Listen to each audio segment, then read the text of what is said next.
Make sure you download the Woodward Sports app in the App Store and the Google Play Store today. Take Woodward Sports with you wherever you go and listen live on your phone or mobile device.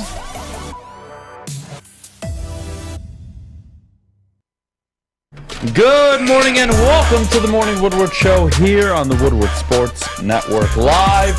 WoodwardSports.com as always. Thank you to everybody who's joining us this morning. Fish, good morning. Alex, good morning. Jeff, good morning. Your hosts, Jeff Iafrate and Adham Beydoun, as always. It's a beautiful Wednesday morning. It's a special Wednesday. It's a special Wednesday because I can't believe it. The Pistons actually gave us a reason to talk about them. They lost, buddy. Relax. Yeah, they got up and mute your mic. Yeah, right? they got smoked. We're not doing this right now. They got smoked. All right.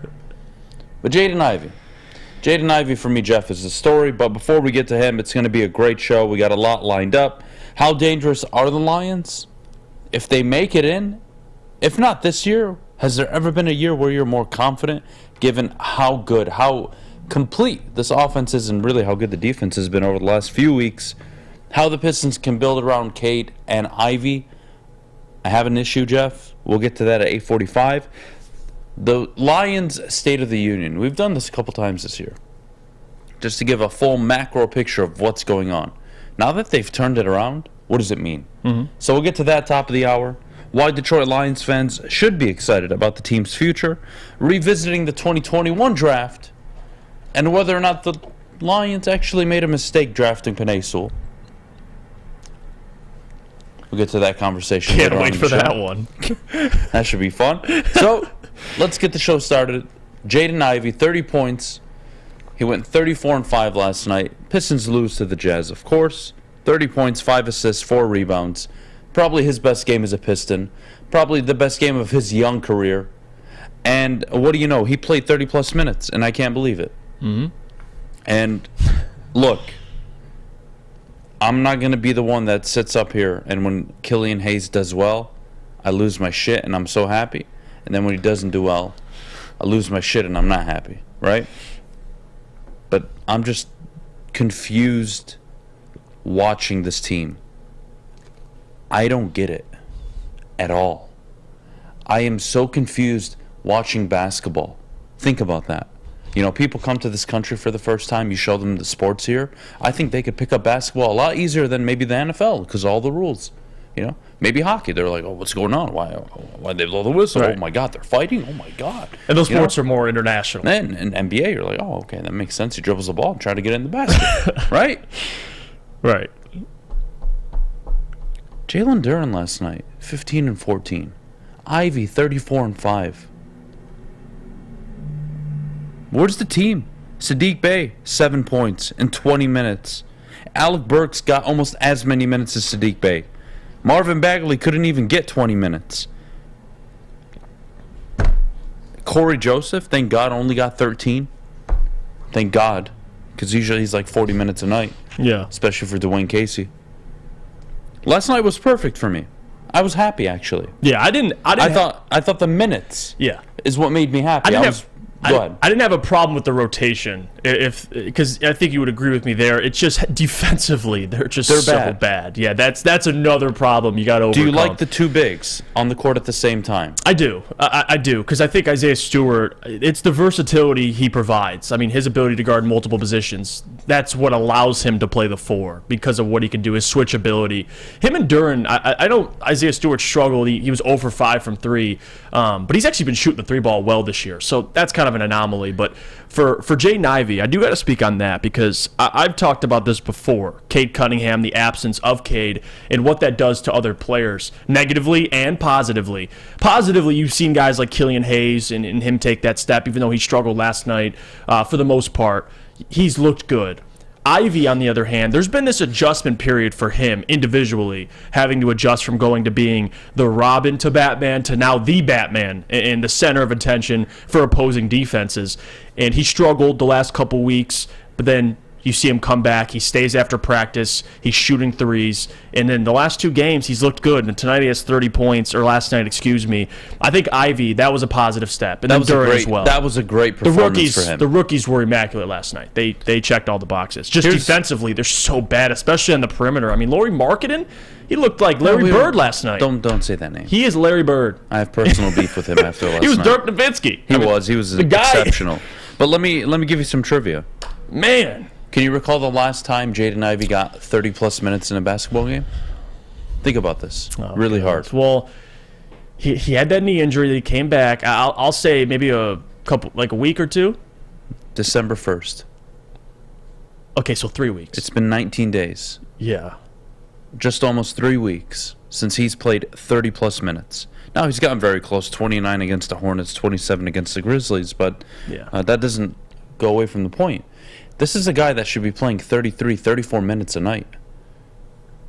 He's a rookie. There's no load management. Right. There's none of that. He needs to be playing 33, 34 minutes a night, along with, honestly, Killian Hayes, who only got 26 minutes last night. And he's your best on-ball defender, really, in the perimeter. Yeah. And the thing with Jaden Ivey, and I'm not too worried about it, because before December 1st, he was a lot of games he was playing 30-plus minutes. I think part of it was the injury. Part of it was him just playing poorly. And, again, as Dwayne Casey, I get he's a rookie, and you're right. In my opinion, I think we'd agree, if a rookie's making mistakes, most of the time, especially when your team isn't good, you allow him to go out there and make mistakes. That's fine. But with Dwayne, and this is why he's such a good teacher, is he's going to pull you if you're making mistakes. He's not going to allow you, especially with the bench they have. I'd rather play Burks right now than Ivy if he's struggling. But for the most part, yeah, I think moving forward, Ivy's got to play 30 a night, like he's been before December 1st. I don't want to see him at 20 minutes. Can I ask you something? Got to play 30. What's up? Performances like that, help a lot. They go a long way for me. But walk me through an average team in the NBA, not even the contenders. Mm-hmm. How deep do they go to their bench, Got 12, 13 guys on the bench, usually 8, 9. Right. If you find me a good team...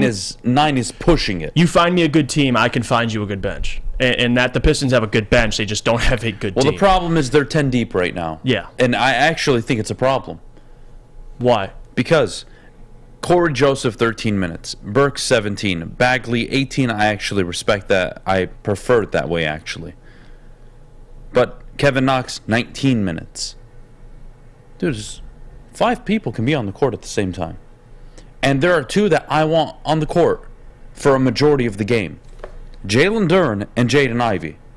And what do you know? They're the 2 individuals outside of Bogdanovich that got over 30 minutes last night. And what do you know? They were your best players. Mm-hmm.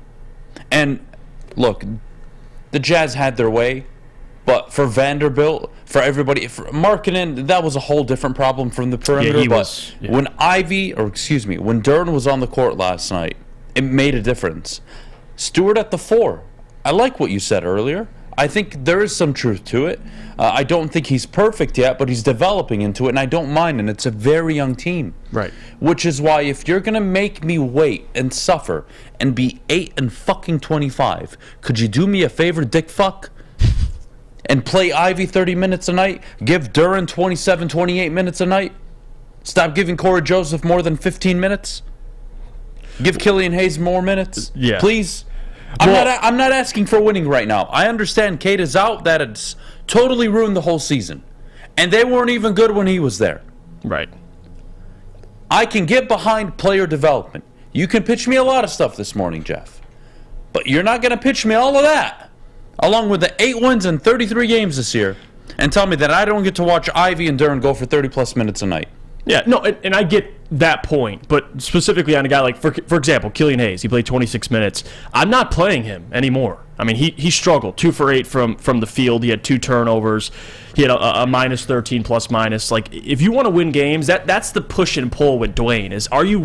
Do you want to win these games, or would you rather just ride out with players like Killian? He wanted to win against Brooklyn when he fucking benched Ivy for the whole fourth quarter. Well, yeah, he was dealing with a little something, but you're right. I mean, you don't want to bench him the entire quarter. It must have been real bad, because I don't think there's much of an excuse for that. But overall, it's like, for example, Kevin Knox. I have no issue. I mean, he looks good in 19 minutes. He's a reliable 3-point threat. Right. He can rebound-ish.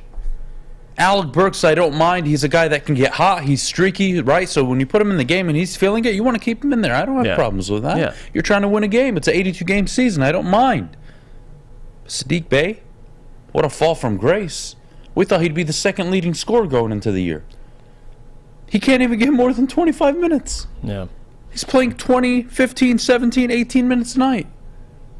Can't get any rhythm going. And he's going to get traded. He is. Yeah, and if I'm the Pistons, you got to play him more, because you got to trade him. It's not working. And I don't know how else to break it down, because it's disappointing. He was supposed to be one of the three for the future. But the way I see it, it's Cade, it's Ivy, and it's Duren, and everybody else is available. Yeah, I would. Those are the three untouchables. I would say Isaiah Stewart, just because I think they really love what Isaiah Stewart could be. But sure, besides those four, man, everybody's. And you know what? Everybody's available. I'll go on a limb for a guy that I did not like last year, and I'll even say Killian Hayes to me has shown a lot of promise. Yes. Yeah. Right. But untouchable. No way I would even pick up the phone. Ivy, Duren, and Cade. That's it. No, Everybody else, I get it. This whole thing needs to be reworked. At 8:45, we'll get into exactly that, because watching last night, Jeff, maybe it is coaching, right? And maybe it is just as simple as Dwayne Casey isn't getting the most out of what he has, and that will change in the future. Who knows? Or could it be that this team just isn't built correctly? And that Troy Weaver, for all the hits he has missed on one key thing. So we'll get to that at 8:45. Let's take a pause, though. When we get back, looking ahead to Carolina, we talked about solutions for the Lions. Okay? We talked about solutions that they had for the Jets' defense and vice versa, and how tough of a matchup that would be. We're going to get into that conversation with Carolina. That has a pretty damn good defense, very stingy, very underrated, very good secondary players, a good defensive front. That's the conversation we'll have coming up. But before we go, I got to tell you about my good friends over at Planet Fitness. Sign up today. $0 down, $10 a month. What are you waiting for? Your fitness is essential. Sign up by visiting one of their many Metro Detroit locations, or by signing up at planetfitness.com. Love Woodward Sports? Love wearing clothes? Then you should be wearing Woodward Sports clothes. Check out our full line of merch at woodwardsports.com. Just click on Shop. We have all your favorite designs, like Dan Campbell kneecaps, Beverly Hills Golf, Woodward Golf, and of course, our own logoed out merchandise. Men, women, infants, kids all love Woodward Sports. Impress your friends. Impress your boss. Impress your dog. Buy Woodward Sports merch today. At work and at home, we're there with smarter security solutions. Featuring complete automation with customized alerts and more. For over 90 years, we've been the company that's been counted on to protect what matters most, all with personalized service and care. Right now, for a limited time, receive a free video device plus free installation with a new home system. Guardian Alarm. We protect Michigan. All I want for Christmas is a Lions win, the Pistons in the playoffs, and the Red Wings to dominate. I don't ask for much. I'm asking for a punt! A single punt! And I've been really good this year. Oh, you're so naughty. You're so naughty. Woodward Sports. Let me tell you about Stuff a Studio, because all this week, Woodward Sports is Stuff in our studio. Every year, we team up with Mike at Meyer on 12 Mile and Telegraph and Guardian Alarm to kick off Stuff a Studio. Now we want you to help us stuff our studio full of new unwrapped toys for the children of Mott's Children's Hospital in Ann Arbor. Stop by all week long and drop off a toy from 7 a.m. to 9 p.m. or send a donation to our Venmo at Woodward Sports, and we'll shop for you. 'Tis the season to give back to the children. Stuff a Studio 2022, powered by Wicked Awesome Wishes. What are you doing, bud? What the hell is this called? Grogu? It's Baby Yoda. Why does it say Grogu on the tag? You know what Baby Yoda is? I know what Yoda is. Is Baby Yoda? That is indeed. Yep, that is Baby Yoda. I have toys in the back, by the way, whenever A lot you're of ready. toys here. You guys ever got into Star Wars? I thought it was stupid. I never I liked love it. Star Wars. Really? Yeah, as a I kid. thought it was stupid as fuck. Okay, well, Oh, this one. I'm just gonna be That's what I was honest. looking for. I This appreciate is your a honesty. Star Wars toy. Well, I mean, what do you want me to say? I'm telling you the truth, all right? Yeah. I guess you are. Star Wars, I never got into it. I always thought it was stupid. I never understood the point. Having said that, I'm holding Yoda right now, so here we are. You ever watch the Avengers movies? Yeah, I think there's...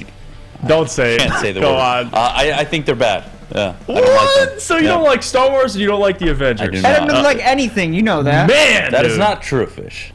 It's not But true. That's why we're doing all Chat's this gotta- toys. Chat's gotta Bring roast him Adam's on that childhood back. Huh? You gotta know Man. what most of these toys are. I got a good one for you later on during the show. See? My See? childhood. Angelito knows what's going on. This is not Baby Yoda. The name is not Baby Yoda. That's what I'm saying. You keep selling me a product that's not real. I don't think you do that. Take your fucking Yoda and get out of my face. Wow. All right. Here we are. Back on the morning show. Fish, Yes. put that down. I'm going to. You want to put it down? Oh, God. All right. Let's look ahead to Carolina. All right, let's do it. Oh, God. J.C. Horn J.C. Horn led defense, excuse me, that will give the Lions trouble. This is not as complete of a defense as the Jets are. This is not as dominant of a defense as the Jets are, especially when they have Quinn and Williams. But this is still a good defense, at least. This is still a defense that can offer solutions. So let's play the solutions game. This is one of my favorite things to do on the show, by the way. Chess. Let's do It's it. a chess match. You have your Lions offensive line. You have a running game that it's a three-headed committee right now, and you don't really care about the production you're getting there because the whole point of being able to run the ball is to set up play action where Jared Goff is the best quarterback in the NFL right now over the course of the whole season in play action sets. So, what solutions do you have for a J.C. Horn? What solutions do you have for a good front seven? Well, you have the offensive line. You have Chark now back healthy. You have Josh Reynolds as an option. You have Jamison Williams as an option. And maybe his playbook will expand going into Carolina. And then, of course, how can I leave out Amon-Ra St. Brown, your leading receiver in yards, receptions, touchdowns? You offer, in this game, more solutions, in my opinion, to Carolina's defense than you were able to offer against New York's this past week. And you were able to win that game. And you were able to pull that game out. And you were able to make the plays when you had to make them. So against Carolina, I expect nothing different. I do expect you to go on the road and actually win this game more handily than I expected you to win against New York. New York, I called 19-16. Jeff, I want to say you called 24-20 or 23-20? Yep, 24-20. That was my There you go. That was my score So prediction. within a 3-4 point range, that's what happened, and that's how the game played out. And in this game, without really giving it away early, I'm trending into a 7-10 point win right now. What the score is, how they win, I'm still fighting through it, but that's where this team is trending. You offer way too many solutions offensively for this defense. You will overwhelm them. Now, again, can they make stops? Do they have individuals that can make game-changing plays? Yes, they do. Yes, they absolutely do. But you offer more solutions to solve anything that the Carolina Panthers can throw at you. And then defensively, it's actually quite the opposite. Defensively, you knew going into New York it was Zach Wilson. You knew it would be a struggle. You have a similar opportunity with Sam Darnold in this offense, Jeff. Yes, it's Sam Darnold. Yes, it's DJ Moore. DJ Moore, I actually think he's a really good receiver. But if you stop the run, Carolina has no offense. So you're going to have to stop Hubbard. You're going to have to stop Foreman. You start there. Your front seven. You stop the run. Aidan Hutchinson continues to be an absolute stud in the run support like he's been, especially last week against New York. Mm-hmm. You are setting up Carolina to play a game they don't want to play. And can I tell? That's my early preview. And I'll tell you some statistics to back up that information. Because right now, the NFL, leading the NFL in rushing attempts per game, the last 3 games, is Carolina. 36 per game on average. The number 1 run defense last 3 games, Detroit. Yep. So it's again, we're talking about strength on strength. The Lions have been great lately at defending the run, and they face Saquon, Delvin Cook, and Aaron Jones during that stretch. And then you're looking at a Carolina team who now with Sam Darnold is going to put that first and want to run the ball, establish the run with Donta Foreman and Chuba Hubbard. I have confidence the Lions defense can keep up what they're doing. I have less confidence in that secondary. Even though it's Sam Darnold and DJ Moore, you're going to give up some plays. I mean, that's no question. Now, we talk about red zone defense. That's going to be important. But stopping the run, I do have confidence. Maybe not shutting it down completely, but at least allowing them not to just run all over you. Because, again, to your point, you make them pass, the more mistakes that are going to be there for Sam Darnold. And this defense is going to have to capitalize, like they've been doing. Defense has had a turnover in every game so far, last 6 out of 7. Well, let's look at this Panthers defense, right? Their last 4 games, they only gave up 13 to Baltimore, 10 to Denver, 24 to Seattle, 24 to Pittsburgh. It's a stingy defense. I could see this being another 24-20. I'm going to do that type of score again.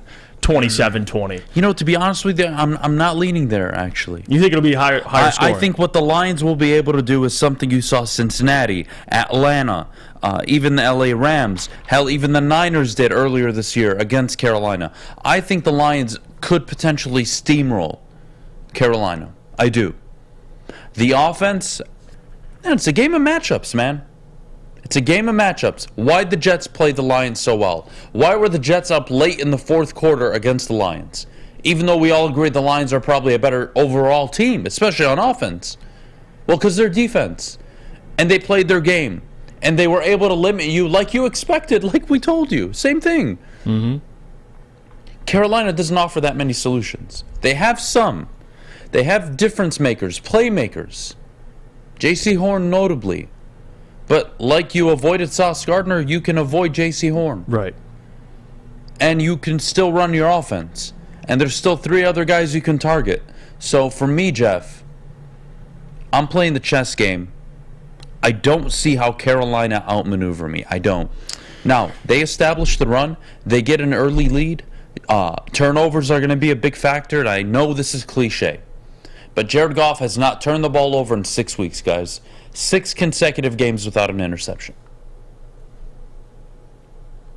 You know how I feel about just numbers, data in general. Eventually they even out. Right.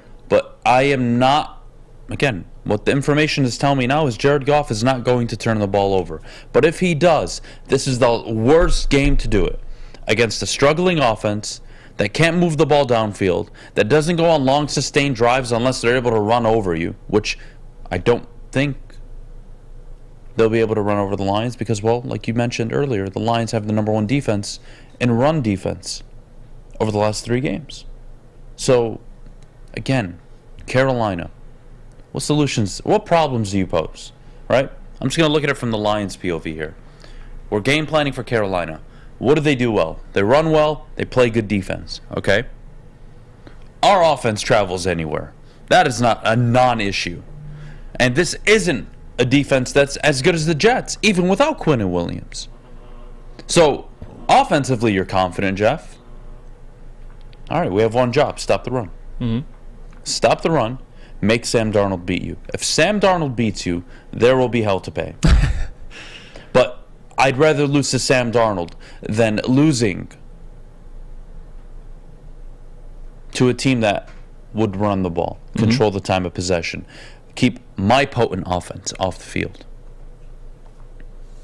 It's a very interesting game. No, the big thing, and that's been the storyline through the stretch of games, is winning the turnover battle. And Jared Goff, as much credit as we're allowed to give him for not turning the ball over, I'm interested to see if he does. not assuming he will, but if he does, how this defense responds. And again, you already hit on it, but the thing you can't do is give a bad offense short field. So again, you want to make Sam Darnold, like Zach Wilson did on the first play, first drive for the Jets, go 99 on you, but you don't want to give him short field, especially that offense. They're not explosive. They want to run the ball, and we know how well the Lions have played in the trenches. They've dominated offensively and defensively. They got to continue to do that. You got to force a turnover, and this is the most confidence I've had in this team going on the road. More than last week. I think I have more respect for the Jets in Carolina. Not sleeping on Carolina, but at the same time, I think the Jets just have more to offer me. Jets offered more problems Yes. and more solutions to what you did well than what Carolina does. Absolutely. And again, that doesn't mean Carolina doesn't pose their own issues. Absolutely. We already Right. went over this, right? You got to give these teams their credit. Steve Wilkins, he's done.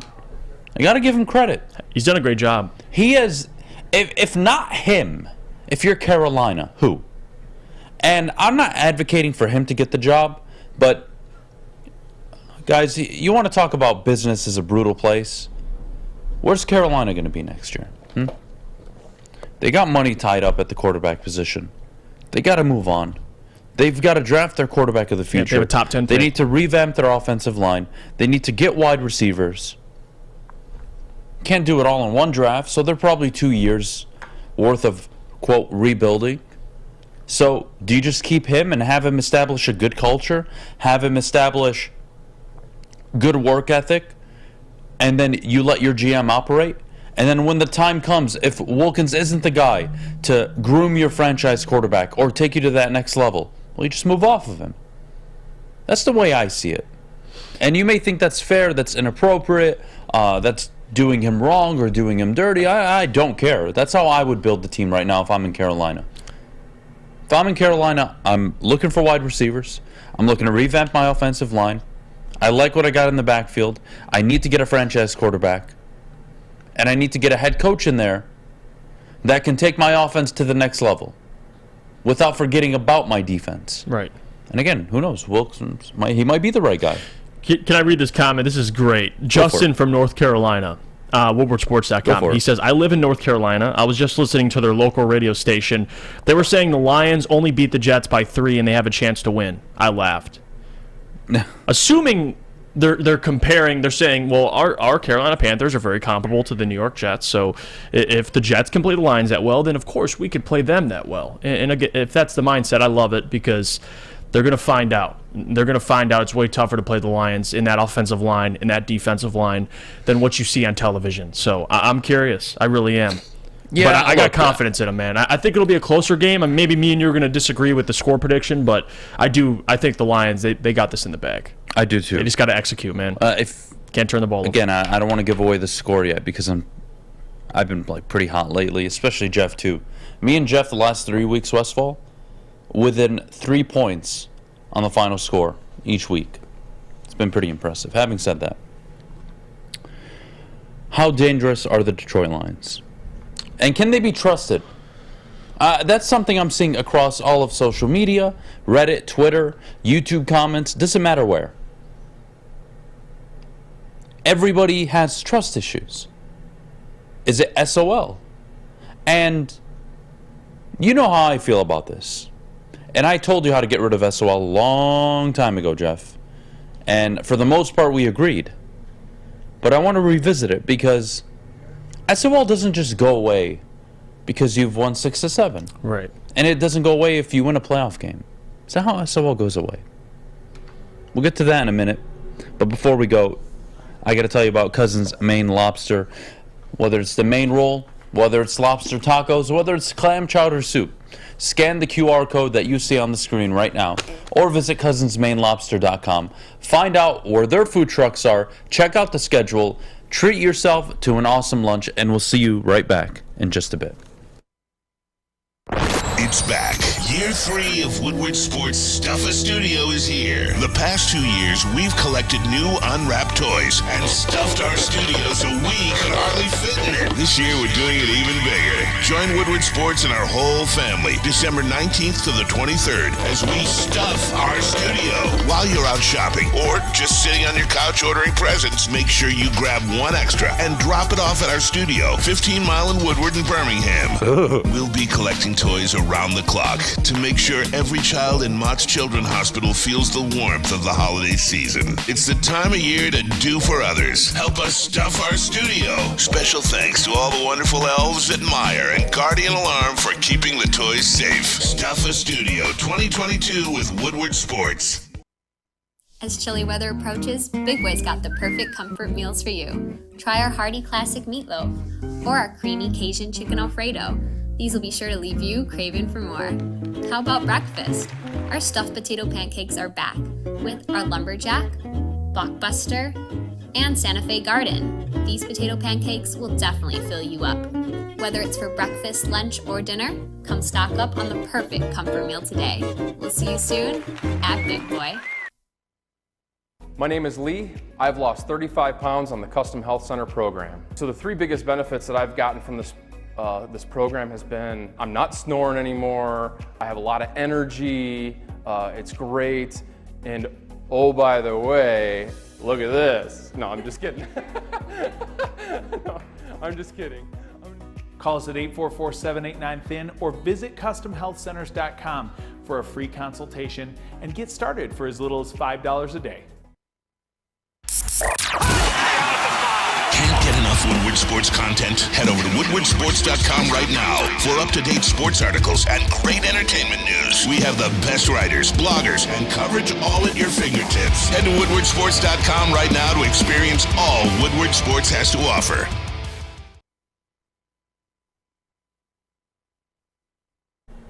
All right, let me tell you about the official meat supplier of the Woodward Sports Network. No, it is not Fish and his 13-inch dong. It is the butchery. Go to thebutchery.com. Oh, God, and place your order today. Or give them a call, 248-682-COWS. That's 248-682-COWS. The butchery meats, eats, and treats, all inspired by the legendary Chef Dave, and maybe sometimes even Fish. Come on, man. What? What? What'd I say? I didn't say anything. I'm just telling the truth. My job here is to tell the truth. Yeah. Is that true? That is true. You know this man. Fish is packing. Yeah. No, yeah. For right, sure. Fish? I mean... What toys you got to show us today? You want some Anything toys? New? Yeah, let's do it. I tried to bring you toys. Here we go. We got some Pokemon to start your day. Show me stuff I don't know. I'm trying to. Bring back the Adam childhood segment. But we don't know if you know anything, so here's Pokemon. Pokemon. I know Pokemon. We agreed on this yesterday. This is probably the newer toy. That's Little stupid. people, little truck. That's stupid. Alright, moving on to, here we go. We got some Max Factory toys over here. Who? Max Factory? Who? Yeah, I don't know what that is. Well, it's just some nice toy truck. Have you ever played with toy trucks before? No, I haven't. Remember, Fish, we talked about this. Adam had a room under the stairs, and he went in that room. Oh, this is a new one. Here we got some travel spirograph. This looks nice. That's stupid as hell. Okay. Okay, Kids you are were gonna one love of those kids that played with the, there's like a bigger, the extra I told you, sketch. I didn't play that kind of shit growing up, all right? I played Connect 4, Risk, Monopoly. I played with myself. What else did I do? Games, video games, and that was about it. And I play outside a lot. That's where most of my days were, outside. So. Okay. That's all you got? Well, no, I have more. All right, then what are you waiting for? This is a newer one. This is the Laser X. The Laser X. Yeah. Okay, does it kill people? It kills you. I'm not interested. It kills you. It kills you internally. Oh yeah. Okay. I mean, it kills you internally. How so? Your morale goes down. Your competitiveness goes down. Fish. Cam, WoodwardSports.com just said, can we confirm Fish has pants on? I do have pants on. Should I jump? No, we don't want to see the proof. Okay, well, I have pants on, so. Confirmed by thrusting. Yeah, no. If he's got that 13-inch So, Fish, we got to make a bet before we get into the segment. Move on to Super Mario Legos. Mario's stupid. What? Wait, you never put any of the video games either? I did play Mario. I just think he's stupid. I think he's a stupid character. What about Luigi? I think Luigi's the better. Okay. He's a That's better. fair enough. Yep. Luigi's the pimp. Mario's the bitch. I don't like it. You know? What? Don't look at me like I'm crazy. Man. You just took a... Man, Alex, Mario just caught a stray. You were a browser guy. Or Bowser. Bowser. I think Internet that's his browser. name. Yeah. He was a Bowser Fish guy. is so distraught right now. Oh, Jesus. You call him browser. Oh, God. Someone said, Mark Royal says Adam kind of looks like Mario a little bit. Especially with the red... I don't know. That's a you thing. Aren't you Italian? I mean, yeah, but you got the red on. Yeah, you got the red on. Oh, you got the red M hat and you're Mario. I'll come dressed up as Mario one day. We'll see. Ooh, that'll be nice. Oh, God. All right. Jeff? Same old Lions. What does it mean? Right? It means blowing fourth quarter leads. It means finding ways to lose games you're not supposed to lose. Winning games you have no business winning. It's really a long, deep-rooted history of failure, disappointment, and can you trust this version of the Detroit Lions? And I always have told you from day one, if you want to get rid of SOL, that takes time. Yeah. You don't get to get rid of SOL if you win the division next year. It's a start, though, and I think it would be stupid to even bring it up if you do win it next year. But even winning a playoff game this year doesn't remove it. How do you get rid of SOL, same old Lions? How do you take this new initiative with, quote, the brand new Lions? How do you take it and push it forward? Well, making the playoffs would help. Winning a playoff game would be immense. Winning the division next year would be nice. Don't get me wrong. But you're talking a 5, 7, 10-year period where maybe you had 1 or 2 only losing seasons, where you were the cream of the creme in your division. You were contending in the NFC. You got to multiple NFC title games. Dare I say, you got to a Super Bowl. That's how you get rid of SOL. You don't get rid of it by accomplishing one thing or getting to the playoffs or having a winning record. That's what Caldwell did. Right. They got to the playoffs, and they had a winning record 3 out of the 4 years. But they didn't do anything. Same old Lions. So I'm actually very confident in the direction they're going in. But if you guys want to talk to me, at least, and it's my opinion, if you want to talk to me about SOL, that's a long-term project. Yeah. You don't get to get rid of it, and you don't get to jump on board with it like, oh, you're right. Oh, there it is. There it is. You don't get to do that with a team that is showing traits and qualities that don't align with that mantra or that narrative. Right. So that's where I'm at. I'm not on board with SOL.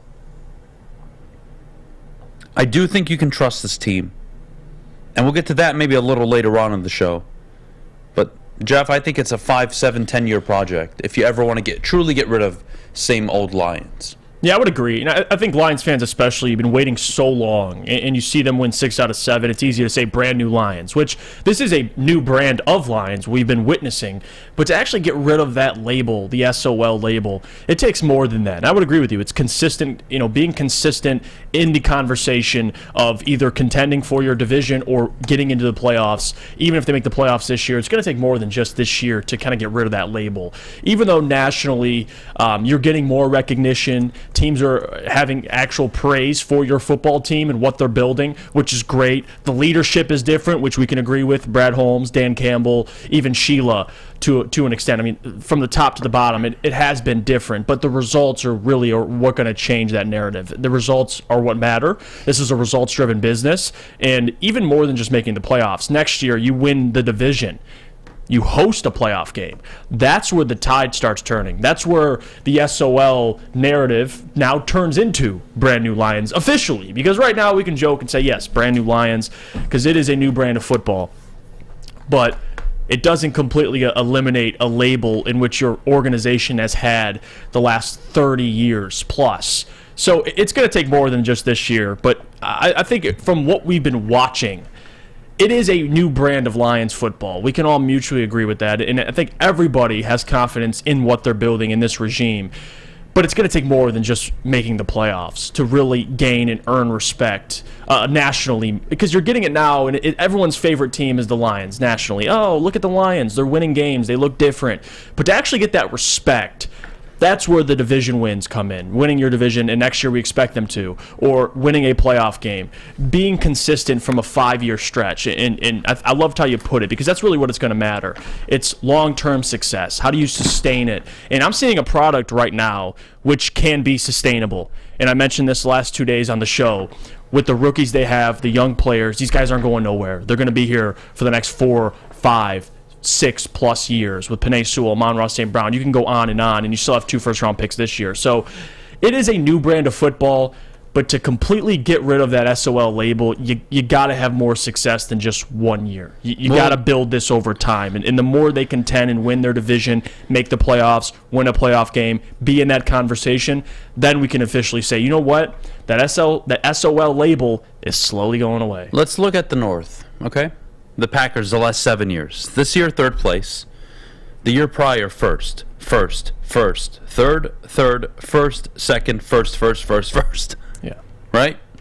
Okay, let's go to the Minnesota Vikings. The Minnesota Vikings, their first division, I want to say, since 2018 or maybe 2016. I could be wrong. But regardless, you look at the Vikings. What have they accomplished in the last 10 years? Well, they won the division this year. Last year, 2nd. The year prior, 3rd. And then 2nd. And then 2nd. And then 1st. And then 3rd. And then 1st. And then 3rd, 4th, 2nd, 4th, 4th. Those are the last 12 years. Mm-hmm. And in that 12-year span, they've been to the playoffs every 3 years. 4 times in total. They've gotten to an NFC title game in that 12-year stretch. They've won playoff games in that 12-year stretch. They've won 1, 2, 3, 4 divisions.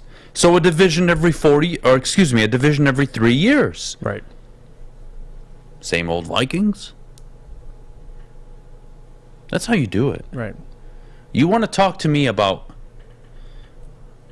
we're different, or from Sheila's perspective, for example, I'm not my parents, or from Dan Campbell's perspective, I'm not some turd, I'm not an idiot, I know what I'm doing, or Brad Holmes, or anybody for that matter. If you want to get rid of that narrative, the only way to do it is by winning. Mm-hmm. And consistently. You don't get to do what the Bears did, for example. But even the Bears' recent history, is way better than the Lions. Yeah. Nobody says SOB, same old Bears. It's a Lions problem. Because they have never won the North. Because they haven't been to, They haven't won a playoff game since 91. They haven't won the division since, 93, 94? Yeah. That's why. That's why. Again, in a decade, 10 years out of my lifespan, I only expect you to win the division 3, maybe 4 times. Mm-hmm. I get. You can go up and down, up. It's normal. Happens everywhere. But if you really want to get rid of that narrative, that's what you got to do. You can't go a decade, 2, or 3, now 4, without winning a division. And that's why it's results. More than just action, because I think from an organization standpoint, this is a different Lions team in terms of from top to bottom. I think we can all agree with that. But the results are what matter. The actions of Brad Holmes, Dan Campbell, Sheila. To me, at least, that's not same old Lions. But the actual team and the results, that's what's going to dictate that narrative. So I think we're in lockstep here. It depends on what they do the next 5 years, because there's a long history of that same old Lions narrative. It's going to take more than just 2-3 years to eliminate that. Well, look, we got State of the Union coming up at 9. And a big part of that message will be around this SOL theme. But I will say, for as long as I've been alive, even under Caldwell, I don't recall ever being this, I wouldn't say optimistic, but this confident in the future, given the way they're playing.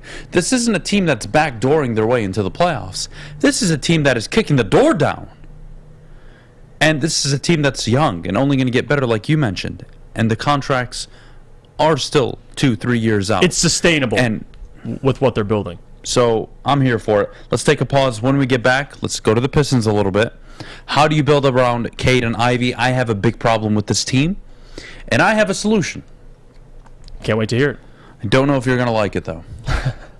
We'll get to that in a minute, but before we go, Jeff, our good friends over at the Sports Marketing Agency. Well, the Sports Marketing Agency helps spread awareness about mental health and substance abuse. Their new podcast, This is the S Word, helps fight the stigma about seeking help. If you or someone you know is struggling, tell them to head to thesportsma.com for more information.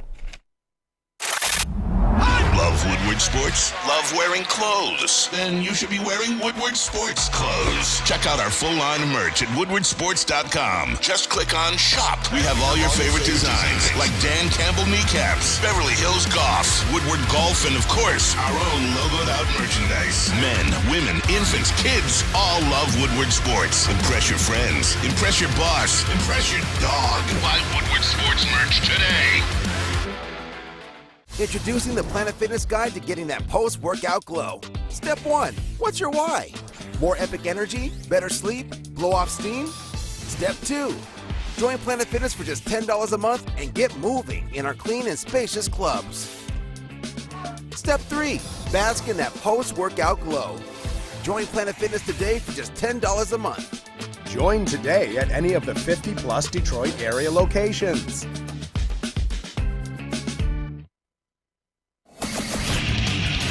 Get a shot up. This is for the win. All of Detroit's sports teams live on Woodward. All of Detroit's sports coverage lives on Woodward Sports. Driving the best in Detroit sports coverage. Jeff Iafrate here. Let me tell you about our friends at the Fulling Warehouse in Hamtramck, because it is the home of the original football bowling game. 2 to play for $12, the unlimited open play, or you can pay $120 for a lane reservation for up to 10 people. $2 Mr. Beer Machine, full bar. Check it all out, fullingwarehouse.com. All right, we are back here on the Morning Woodward Show, live at woodwardsports.com. Take a break from the lines for 10 minutes. I got a problem, Jeff. Aidan Ivey to me is the future. All right? We've done this way too many times in the offseason. I think we both agree. That young backcourt is going to be something special. This team is built so incorrectly. And as much as you need veterans, as much as you need shooters, as much as you need anything, team's too young. And I hinted at this a little earlier with my untouchables, which would be Duran, Ivy, and Cade. You got to trade Bay and Ivy, or excuse me, you got to trade Bay and Hayes. You have to. You have to. You need shooters on this team. Bogdanovich playing in the role he is because Cade is hurt isn't ideal, so I can at least understand it. But even him, do I have to consider moving off of him? This whole team needs to go. And the one that right now, if you were to tell me they're going to trade him, and I would be like, oh, sure, but damn it, I don't know, would be Hayes. Because I think Killian Hayes is really, really coming to his own. And I do want to see how that develops in the future, especially when Cade is back. But this team is horrible. They're not built correctly, man. And again, maybe it isn't the team. Maybe it isn't the players. Maybe it is Dwayne Casey. And I do think that's a big part of this. But I'm trying to envision a lineup where Cade, Ivy, and Duran are on the court. Because that's my future, in my opinion. In a perfect world for me, those three are always in my starting lineup. Okay, so I have my 1, my 2, and my 5. Who's my 3 and 4? Well, Isaiah Stewart is a flex 4. Okay, interesting. Marvin Bagley, a flex 4. Okay, very interesting. Who's my 3? Killian Hayes? Get the fuck out of here. No way. Yeah. So who? Well, Sadiq Bey? No, he's regressed. Bogdanovich? He's not going to be here long term. So who has an expiring contract over the next year, 2, 3 years that wants out of their situation? You're going to have to bring in somebody. This is going to take a long time. Mm-hmm. And again, I do think coaching would change everything. And maybe I'm just very upset with Dwayne Casey, but they have no identity offensively. And I think that's why I'm so confused. Maybe the talent is there. Maybe the players are there. I just don't see it offensively. defensively they're a nightmare. But offensively, it's just, hey, you know what? Ivy just got the rebound. He's just going to dribble up the court and figure it out. And then Corey Joseph, Mr. Oompa Loompa himself, he's going to dribble it up the court, even though Ivy and Hayes are on the court, and he's going to figure it out. There's no rhyme or reason. There's nothing. And I think everybody's got to go. Outside of my 3 untouchables, and maybe even Killian Hayes, because I think he's really come along, everybody else is expendable. Yeah, as much as, you could pick a handful of players that I like, the fact of the matter is this team just isn't complete yet. They're an unfinished product, and we acknowledge this. I mean, they have all that cap space coming up. They're going to have probably a top 3 draft pick. They're going to be able to address positions of need. Like, for example, in my opinion, they need more versatile wings. They need guys that can defend it and shoot the ball, to your point. Because as much as I like Beydoun, he's a defensive liability. It's just the reality of it. That's never been his game. He's great offensively, but he's given up just as much defensively. So that's the trade-off with Beydoun. They need to get better defensively. Now, pitching to trade Sadiq and Killian, I like how they've approached this so far, because in the past you've seen former regimes trade away players, go elsewhere, and have great careers. So the fact that they're being patient with the current core they have, I'm fine with. This clearly, I mean, I've talked about this too. This year was all about figuring out who's staying for the long term. Which players do you trust to be a part of your organization when you're contending for an NBA championship? And so far, you found out a handful of guys. To me personally, it's got to be to keep. Untouchables to me are Cade, Ivy, Duren, and Isaiah Stewart. And the rest of the guys at this point are still deciding their futures. Killian Hayes, for example, as much as I like how he's been playing, you don't really know the future of Killian. Now, would I prefer him to come off the bench and play this well? Absolutely.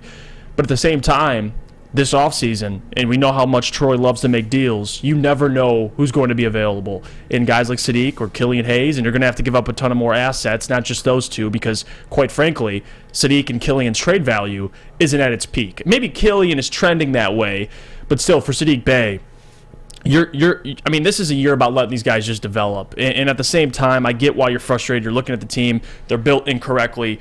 But that's kind of the point. They're not a team yet. This isn't the team you're riding in trying to make the playoffs and go on a playoff run with this team currently. They still got a ton more assets coming up. Think about what you just said.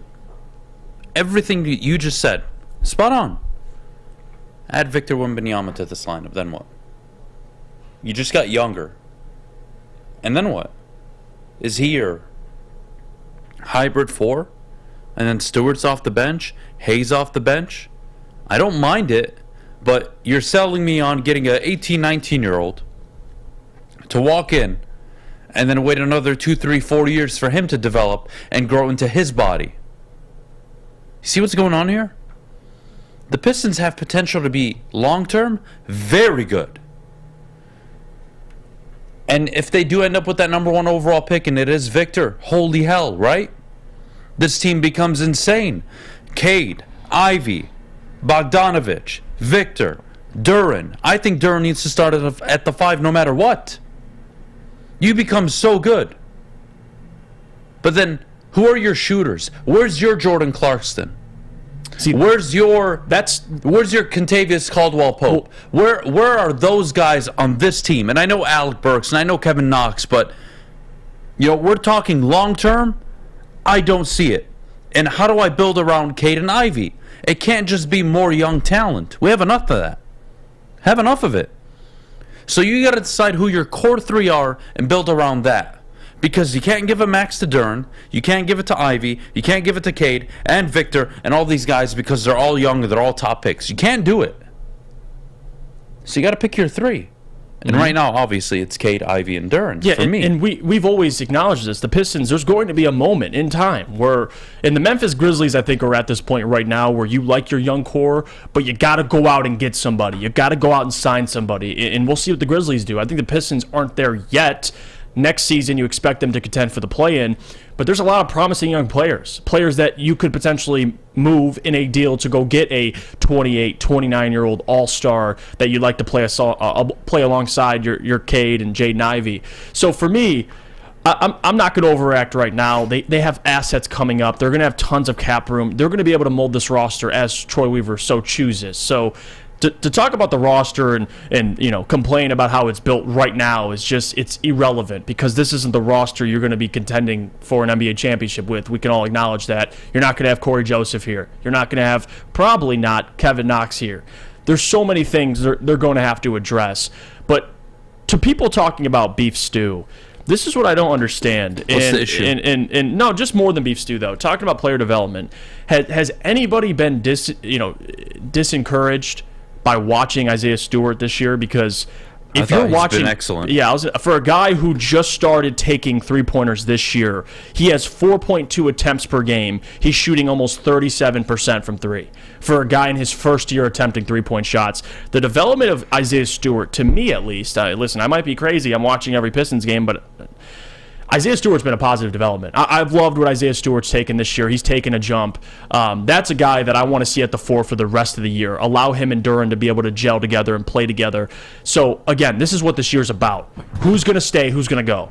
And for me personally, I already have a list of guys I want to stay for the future, but this team's incomplete, and you got to acknowledge that. Plenty of money this offseason. You're going to be able to fill some of those holes. But to your point about drafting a guy like Victor, to me, I'm not too worried about that timeline, because to add a Victor or a Brandon Miller, I'm not as much of a Scoot Henderson guy, at least fit with this team. But regardless, you had a top 3 pick.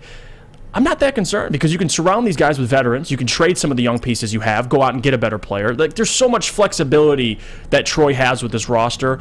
I'm not really concerned about building it out for the future. I really am not. They're going to be just fine. They really are. It's a tough situation to figure out. It really is.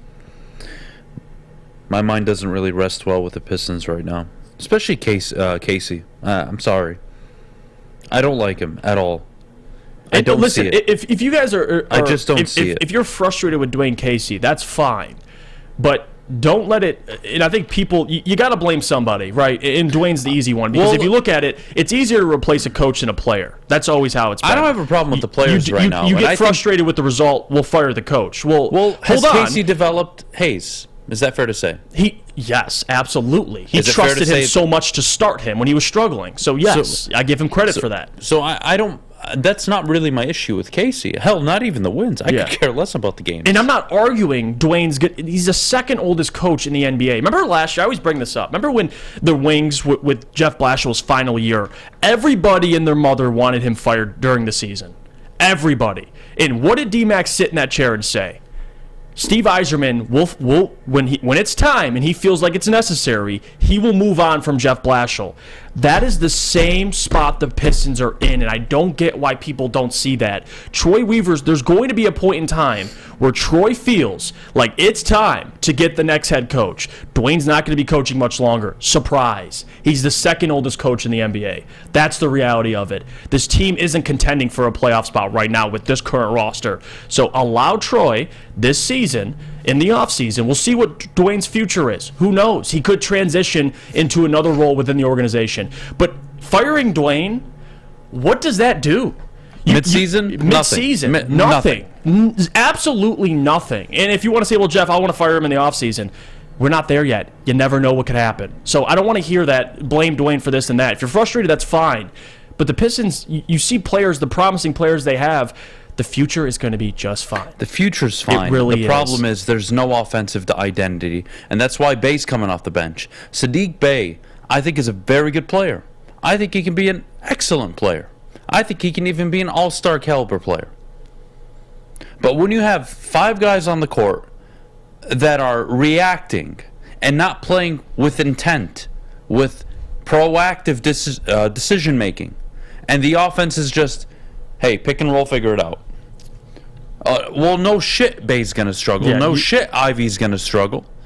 Because you're asking these guys to shoot threes or, be what they're not, or, run the offense. And then, Ivy dribble penetrates, and who does he got to dish out to? Oh, Killian Hayes and Corey Joseph. Oh, well, that's helpful. Or Sadiq Bey, right? Suddenly he's handling the ball. He dribble penetrates. And not that Ivy's been disappointing from 3 this year, but, he's not a sharpshooter yet. So when Bey penetrates and he wants to dish out, who does he see? Killian Hayes and Jaden Ivey. How is this supposed to work? The offense just doesn't make any sense to me, but let's move on. Let's get back on track with the Lions. State of the Union coming up in just a minute. But before we go, I got to tell you about our good friends over at Lady Jane's. Come to Lady Jane's for an award-winning experience and register for a once-in-a-lifetime opportunity to win a down payment for your dream home. Up to $200,000. Lady Jane's, open 7 days a week. Walk in anytime. It's wicked awesome. It's back. Year 3 of Woodward Sports Stuff-A Studio is here. The past 2 years, we've collected new unwrapped toys and stuffed our studio so we could hardly fit in it. This year, we're doing it even bigger. Join Woodward Sports and our whole family December 19th to the 23rd as we stuff our studio. While you're out shopping or just sitting on your couch ordering presents, make sure you grab one extra and drop it off at our studio, 15 Mile in Woodward and Birmingham. We'll be collecting toys around the clock to make sure every child in Mott's Children's Hospital feels the warmth of the holiday season. It's the time of year to do for others. Help us stuff our studio. Special thanks to all the wonderful elves at Meyer and Guardian Alarm for keeping the toys safe. Stuff-A Studio 2022 with Woodward Sports. The sports marketing agency would not be who we are without great community partners like Higuera Health and Carol Zuniga.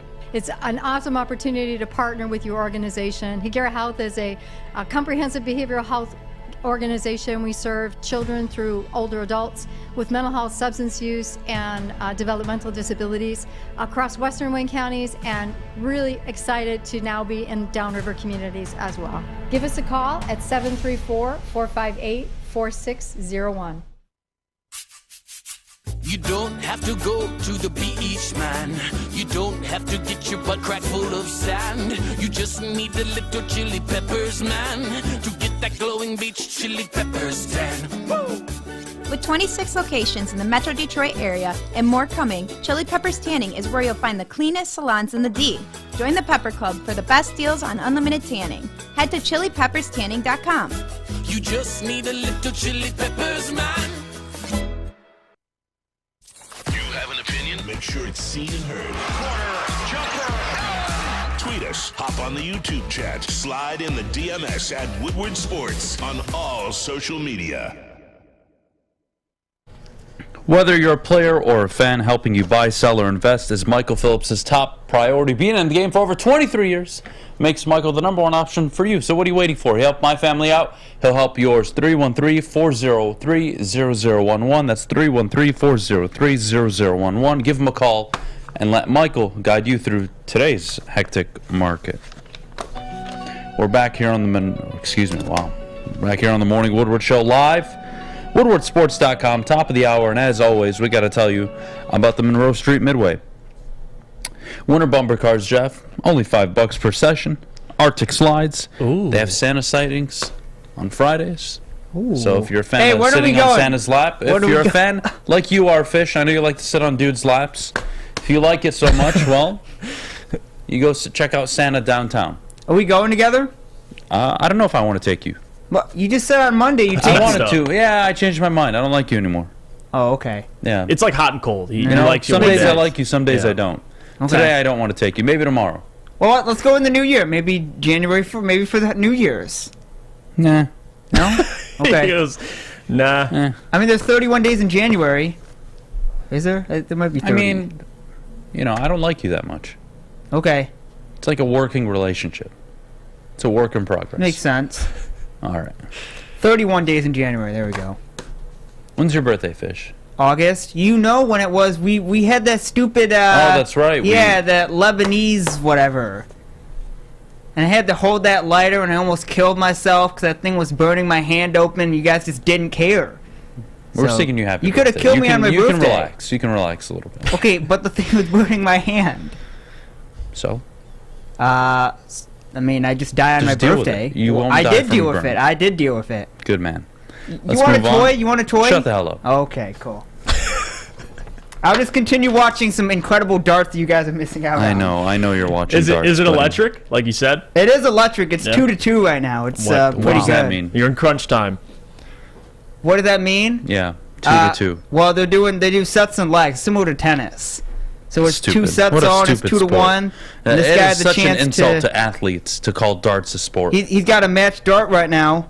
The guy from Can we mute Lithuania. his mic so I can continue, please? It's messed up. Shut the hell up. Okay.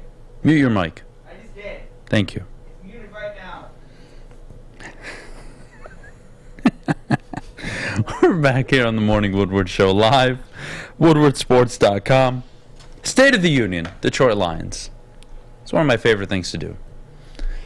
7 weeks ago, the State of the Union was disappointment, frustration, clarity on your team's situation, because I think all of us do agree to this day the 1-6 record was not a fair reflection of, one, your performances, and two, your talent. But it was a reflection on coaching and in-game decisions and game management and clock management. Well, okay. 7 weeks since, they've turned it around, Jeff, and they're 6-1. And I think the state of the Lions right now is they are looking to kick their way into the playoffs. They are going to kick down that door. Mm-hmm. And they, in my opinion, are having one of the most important seasons in franchise history. Not because they've accomplished anything, or not because they started 1-6 and that it's impressive that they're now 7-7. But it's a culmination of the talent you've drafted, the message you've been sending as a head coach in Dan Campbell. And now that it's actually translating, we can have a conversation and say, all right, they're heading in the right direction. All right, we can expect a division in year 3. You can contend for the NFC by year 4. That's the conversation. Today, 7 weeks ago, that was not the outlook. And boy, how the outlook can change so quickly in the NFL. Lions look really good. They're very complete on offense. Yes, you would like a running back in the offseason. Yes, you would like maybe an upgrade at tight end, yada, yada, yada. Okay, so what? I am really not here for the offseason. I'm here to tell you this morning, December 21st, and I can't believe it given the start, the Lions, I would say, have positioned themselves to a future of 3, 4, 5, 6 years of being relevant in the NFC playoff picture, of being relevant as division winners, as playoff contenders, playoff winners, hosting a playoff game at Ford Field. That's my expectation right now. Mm-hmm. And it was always the expectation, by the way, when Dan Campbell was first hired. Because if you're a good coach and you have a good GM and you guys can figure it out, 2-3 years is more than enough time to turn things around. The first 7 games of the year, it did not look good. But the last 7 have offered clarity. And I think they're not 6-1, but I don't think they're 1-6 good. Or excuse me, I don't think they're as good as 6-1. I don't think they're as bad as 1-6. I do think they're maybe in a 7-8 game vacuum. If you were to restart the whole year, I think they're 5-3. I do think this is a good team. I do think this is a team that can win 10, 11, 12 games next year. Especially with the upgraded talent you'll get. But the state of the union, the state of the Lions is confidence, optimism, a growing sense of pride, belief. And that's a great thing to have this morning. And it's because of your head coach. It's because of the players. It's because of everything they've put together over these last 7 weeks. And it is a night and day difference with what they gave you the first 7 games of the year. No, it really is. And it brings what we expect of them to life, which is this year you go out, you win 7 to 9 games potentially, and they're on track to even possibly win 10 games at this point.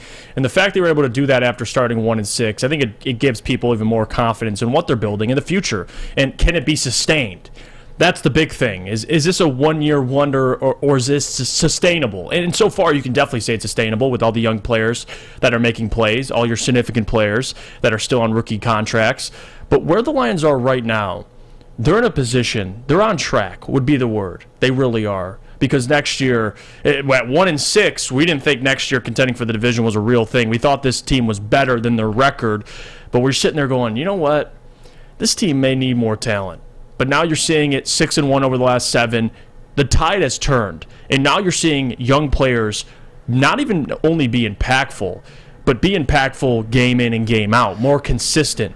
And that's the positive thing. Moving into next year, the idea of winning the division isn't far-fetched, considering the assets they have coming up. So the Lions, the word to describe it is they're on track.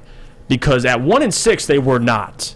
People were talking about a coaching change. Jared Goff, that conversation about drafting a quarterback arised again. Is Jared Goff the guy? Now the last 6 games, it's completely flipped. AG was almost fired, at least among the fans. DC wasn't going to fire him, but fans questioning AG, questioning Jared Goff, questioning Dan Campbell, even, dare I say, questioning Brad Holmes. And now you're 6-1 over the last 7. Who are you questioning? Jared Goff, no. Dan Campbell, no. Brad Holmes, no. AG, no. So you see the future with this team, and I think everybody can be happy with what they've seen from a coaching perspective and what they've gotten out of these players. Aaron Glenn on defense, Ben Johnson on offense, Dan Campbell managing everything and game planning the right way every week for these guys to be ready to play on Sunday. That's been the positive thing. They look like a competent organization. They look like a competent football team. And moving forward into next year, fans should have even more confidence in this team winning in the division. So my words to describe what the state of the union is for the Detroit Lions is they're on track, exactly where we expected them to be. Even if they lose, let's say they go 2-2 down the stretch, or excuse me, it would be 1-2 down the stretch. I think people would still have confidence in what they're building. Yeah, you miss out on the playoffs, but you knew this team needed a couple more pieces to make it over the top, which they're going to get this offseason. So despite how the next 3 game goes, yes, you want to make the playoffs, but at the end of the day, they're on track, Adam, no matter what happens the rest of the season. You can confidently say you've liked the progress, the results, the upside of both this offense and defense, and you're confident heading into the future with this football team. There's no doubt about it. You have to be confident. That's exactly where we're going to go in the next segment, which is why Detroit Lions fans should be optimistic, should look forward to a future that involves significant success. And a lot of it is because of the GM. A lot of it is because of the talent that they will be acquiring and they have acquired. And you can point to the last 2 draft classes and say these 2 may be the most important, maybe the most complete draft classes. The most deep draft classes the Lions have had in 20, 30, 40, 50 years. Mm-hmm. So we'll get to that in a minute. I'll wrap up the State of the Union with this, Jeff, and I want your thoughts on this. As fair as it is, or unfair, to put expectations or any label on this coach or this team, let's not forget one thing, and this is very important. There was once upon a time, this was 1-6.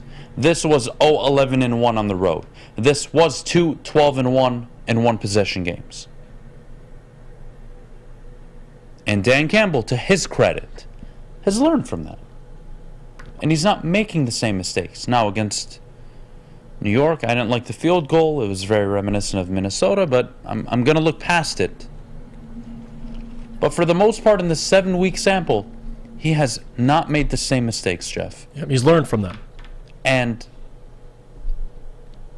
who am I to hold your past against you if you are making significant progress moving forward and not making the same mistakes? Isn't that what this country is all about anyways?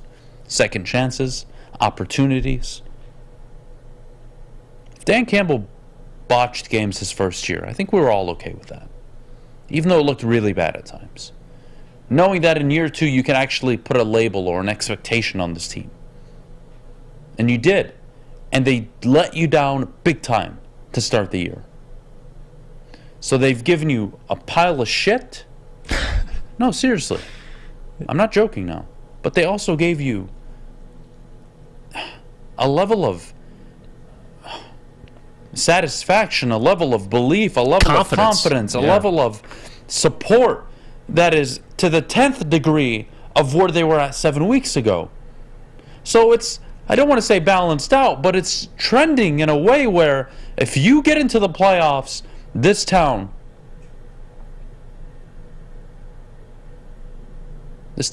not only going to go ballistic, this town is going to be in for a treat. Because if the Lions get into the postseason, with the way they're playing right now, good fucking luck to anybody they play. I don't care who. Minnesota, San Francisco, who I love, even with Brock Purdy, even with Jimmy G if he comes back. Good luck. Because the Lions will be, for the remainder of the year, whether they make it or not to the playoffs, I can guarantee you this. They'll be a tough out. You will not beat them easily. They will not give in. They will not get blown out. This won't be shutout team against New England. This will not be Dallas.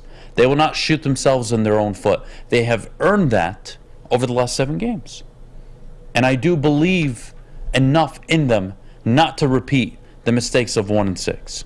So that's where we'll leave the Lions. We'll get to their future, why you, Detroit Lions fans, should be excited moving forward with this football team. But before we go, Jeff, our good friends over at Cintron. Well, guys, Cintron is the official energy drink of the Red Wings. Cintron has combined all 3 of their delicious flavors into a limited edition 6-pack sampler box. You can try Cintron's great tasting cranberry, classic, and sugar-free all in one pack. Pre-order your Cintron 6-pack sampler box today at cintronworld.com/Red Wings. Get energized with Cintron.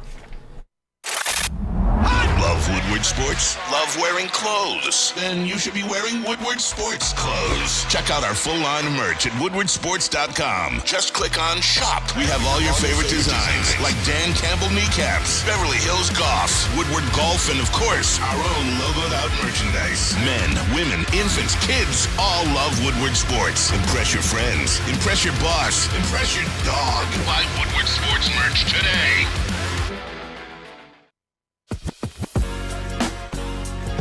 What's a winter wonderland if you can't shop, eat, and play? Lucky for you, you can do it all at the Downtown Detroit Market, Cadillac Lodge, and the new winter version of the Monroe Street Midway, all located just across the street from Campus Martius Park. Find the fun at deckedoutdetroit.com.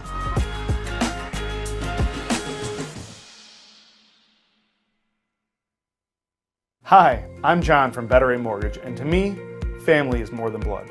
That's why I have the biggest family in Metro Detroit. If you're looking to buy a house or refinance and need a loan, come get treated better than family by me and our entire team here at Better Rate Mortgage. We pride ourselves on giving you better advice, better service, and a better loan experience. That's why we are Better Rate. If you're looking for a new mortgage, come get treated like family. Actually, better with Better Rate Mortgage. Visit us at mybetterrate.com or call at 248-480-4467 today. The only sports network in Detroit that starts with a W. You know, because we win. Woodward Sports, Detroit's winning sports network. At Alta, uptime matters. Alta Equipment has everything you need to get the job done. If you have a big project coming up, well, Alta Rent has you covered. Call them today, 844-GO-TO-ALTA. That's 844-GO-TO-ALTA today. All right, we are back here on the Morning Woodward Show live. WoodwardSports.com as always. Adham, Beydoun, Jeff Iafrate. Jeff, the next 12 minutes, I want to talk about why Detroit Lions fans should be excited. And I'll let you go first. And you know how I feel about the sustainability, so you can go first. I want to hear what you have to say. How kind of you. Well, I don't want to steal your point because I'm going to go in that young direction. Yeah. So I'll go for a little bit because I want you to go into this more. Yeah. We've seen the draft classes now, 2 of them under Brad Holmes' belt. We've seen phenomenal results not only in the first round but the later rounds. Penei Sewell, Aidan Hutchinson, Jamison Williams, first-round picks. Amon-Ra, later on in the draft. Derek Barnes, solid. Malcolm Rodriguez, solid. James Houston, a stud at the moment, unreal. Kirby Joseph. You have undrafted guys like Jerry Jacobs. This has been a GM. In my lifetime, I've never seen one like this. And when I look at Brad Holmes, I look at the higher, how do I want to say this? I look at Brad Holmes and I think of, and the first thing I see is a Kansas City, a Buffalo, the Chargers even, in terms of the success they've had drafting players, how they've built their teams. I see the Niners. I see the Rams even, prior to their Super Bowl, how they built their team. I see it. I can put a finger on it and say, this GM will have this team in a position where you can't deny the talent. Now is the coaching up to par? Is the quarterback play up to par? That's going to always be the factor. And like I always said from day one, quarterback, head coach, GM. How many do you have? You have the GM right now, Detroit. I think the head coach over the last 7 weeks, checking a lot of boxes. Quarterback over the last 7 weeks, Jeff, checking a lot of boxes. Those boxes. Now, are they definitive yeses? No, they're not. But they are light years ahead of where they were 6-7 weeks ago. And that matters for something. It means something. So for me, why you should all be excited?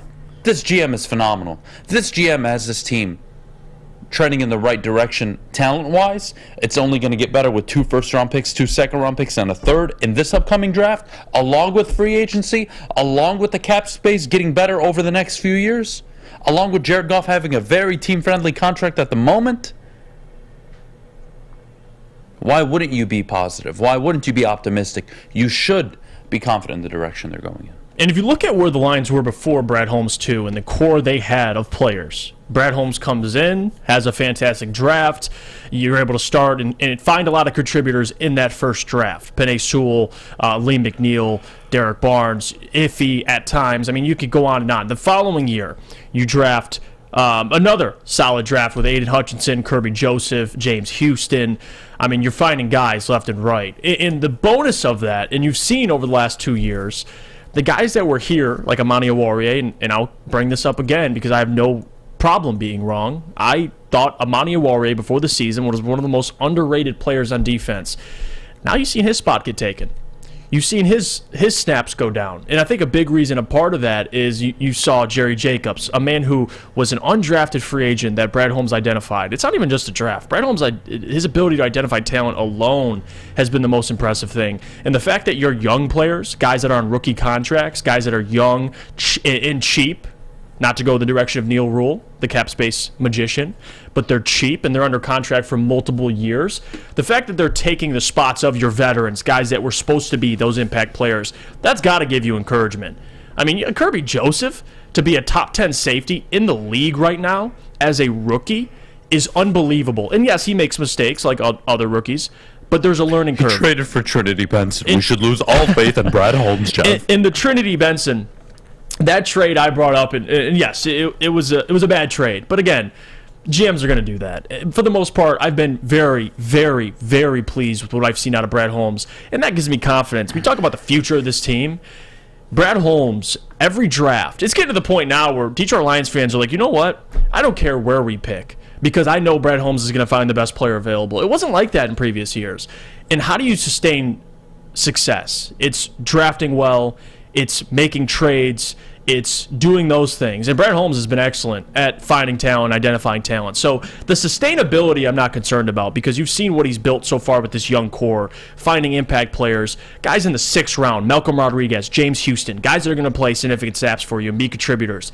That's the positive thing I see. And at the helm, you have Jared Goff, who's won playoff games, got to a Super Bowl, has played in big games in his career. And then Dan Campbell, who most people would say over the last 7 weeks have been very pleased with what they've seen out of Dan and his development. So as the organization as a whole, there's tons of positive things you could take away. But one of the best things, and yes, guys in their rookie contracts, they're not going anywhere. I've said that multiple times. But the biggest thing for me is seeing those young players move up the ranks. I mean, you heard Kelvin Shepard on Hard Knocks. You want me to start a rookie? A 6th-round rookie. You're going to make me start him. And Derek Barnes and Malcolm Rodriguez, 2 Brad Holmes draft picks.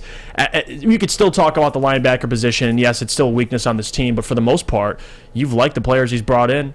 They've played more and more snaps. Bugs, for example, Kamitsky, guys that were cut and let go of their former teams, now are playing significant snaps and contributing to your football team. That's what gives me confidence moving forward and allows me to give this organization praise, is Brad Holmes at the helm. He's going to consistently find players in the draft to sustain this. Now, coaching does matter, and we're going to find out over the next couple of years what kind of coach Dan Campbell is. But for recent success, I'm pleased with what I've been seeing, man. This team, everyone should have confidence in what they're building because it's sustainable because of what Brad Holmes can do in the draft. And we'll see with free agency. It's the first really big free agency coming up with any significant money. Let me ask you something. What'd you think of Mike Zimmer as a coach? Mike Zimmer? I think there was times where you liked him, and then other times, especially at the end. Overall as a coach, he's a good coach. How was he? He's a good coach. Good coach? I would say good. Above average. Here's where I'm going to go with this. What do you think of, let's see, how do I want to play this out? What do you think of Matt Nagy as a coach? Good coach at times. It's kind of that Zimmer conversation. At the end, it was ugly, but he did make the playoffs. He did, win games with a quarterback in Mitch Trubisky who's, looks terrible in Pittsburgh. So I would say he showed flashes, Matt Nagy. He did. Okay. So Matt Nagy showed flashes. And what they amount to in the end of their tenure? I mean, not much, but more than what the Lions have seen over the last couple of years. And that's where I was going with it. Yeah. Matt Nagy's won a division. Mike Zimmer's won a division. Jason Garrett's won a division, right? I want to put this into perspective here. And I'm not setting limitations on Dan Campbell. I'm just explaining to you what the future can look like. You can have a playoff win. You can have a division title.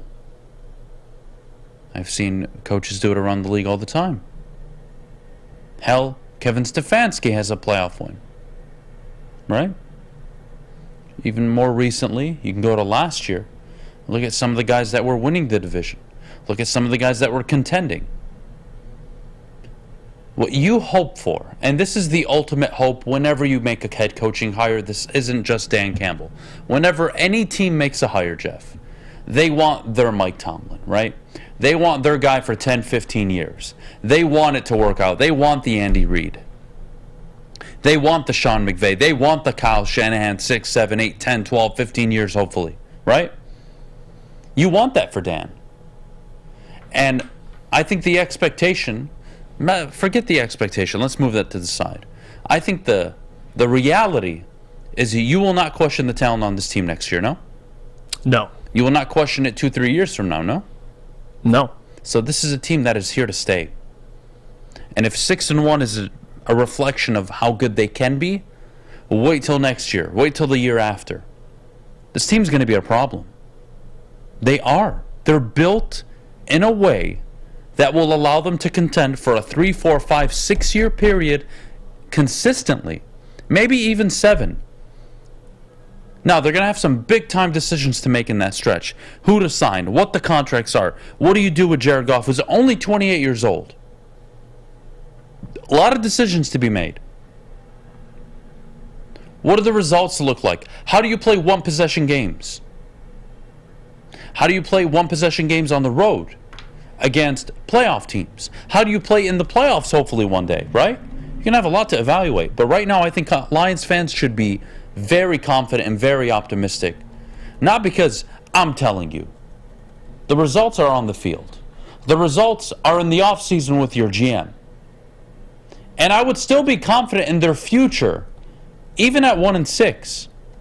The problem is the coach part of the future. That was the issue at 1-6. And now that he's won 6 or 7, you have to quiet down on the coach. And he's earned his keep for not only next year. He may over-deliver this year and get you to the playoffs. So there's a lot to play for. I think it's a good time to be excited. Let's take a break. When we get back, we'll revisit the 2021 NFL draft class, Jeff. Did the Lions make a mistake by drafting Penei Sewell? And I have the answer. I think I do too. It took me 2 seconds to come to the conclusion. Well, I think we're going to differ. I can't wait. We'll have that conversation coming up in just a bit, but before we go, our good friends over at Guardian Alarm. Well, we see the Lions' defense and how well they've been playing. I'll tell you about a defense and Guardian Alarm, because the more you spend time inside, away from the cold, you need your house protected. So call 1-800-STAY-OUT today, and you can rest easy knowing you have 24/7 constant protection. That's 1-800-STAY-OUT. Let them know your friends at Woodward Sports sent you. You should watch as well. It's back. Year 3 of Woodward Sports Stuff-A Studio is here. The past 2 years, we've collected new unwrapped toys and stuffed our studio so we could hardly fit in it. This year, we're doing it even bigger. Join Woodward Sports and our whole family December 19th to the 23rd as we stuff our studio. While you're out shopping or just sitting on your couch ordering presents, make sure you grab one extra and drop it off at our studio, 15 Mile in Woodward and Birmingham. We'll be collecting toys around the clock to make sure every child in Mott's Children's Hospital feels the warmth of the holiday season. It's the time of year to do for others. Help us stuff our studio. Special thanks to all the wonderful elves at Meyer and Guardian Alarm for keeping the toys safe. Stuff-A Studio 2022 with Woodward Sports. Introducing the Planet Fitness Guide to getting that post-workout glow. Step 1. What's your why? More epic energy? Better sleep? Blow off steam? Step 2. Join Planet Fitness for just $10 a month and get moving in our clean and spacious clubs. Step 3. Bask in that post-workout glow.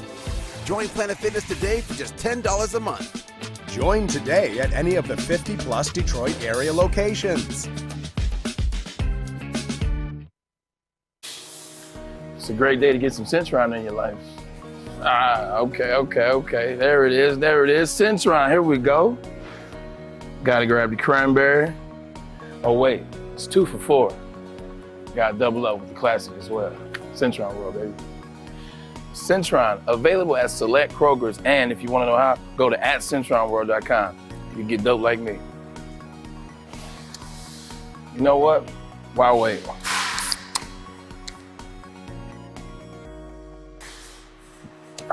Great taste, guaranteed.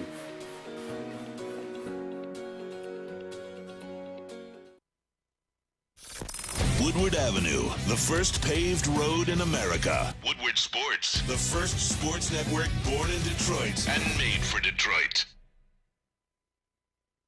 So happy for Ryan Ermanni and the journey he's been on since he started with Dr. Jason and Custom Health for what they've been able to do. Very, very, very, very excited. He's down 20 pounds. So happy for him. Wow. He's done a hell of a job.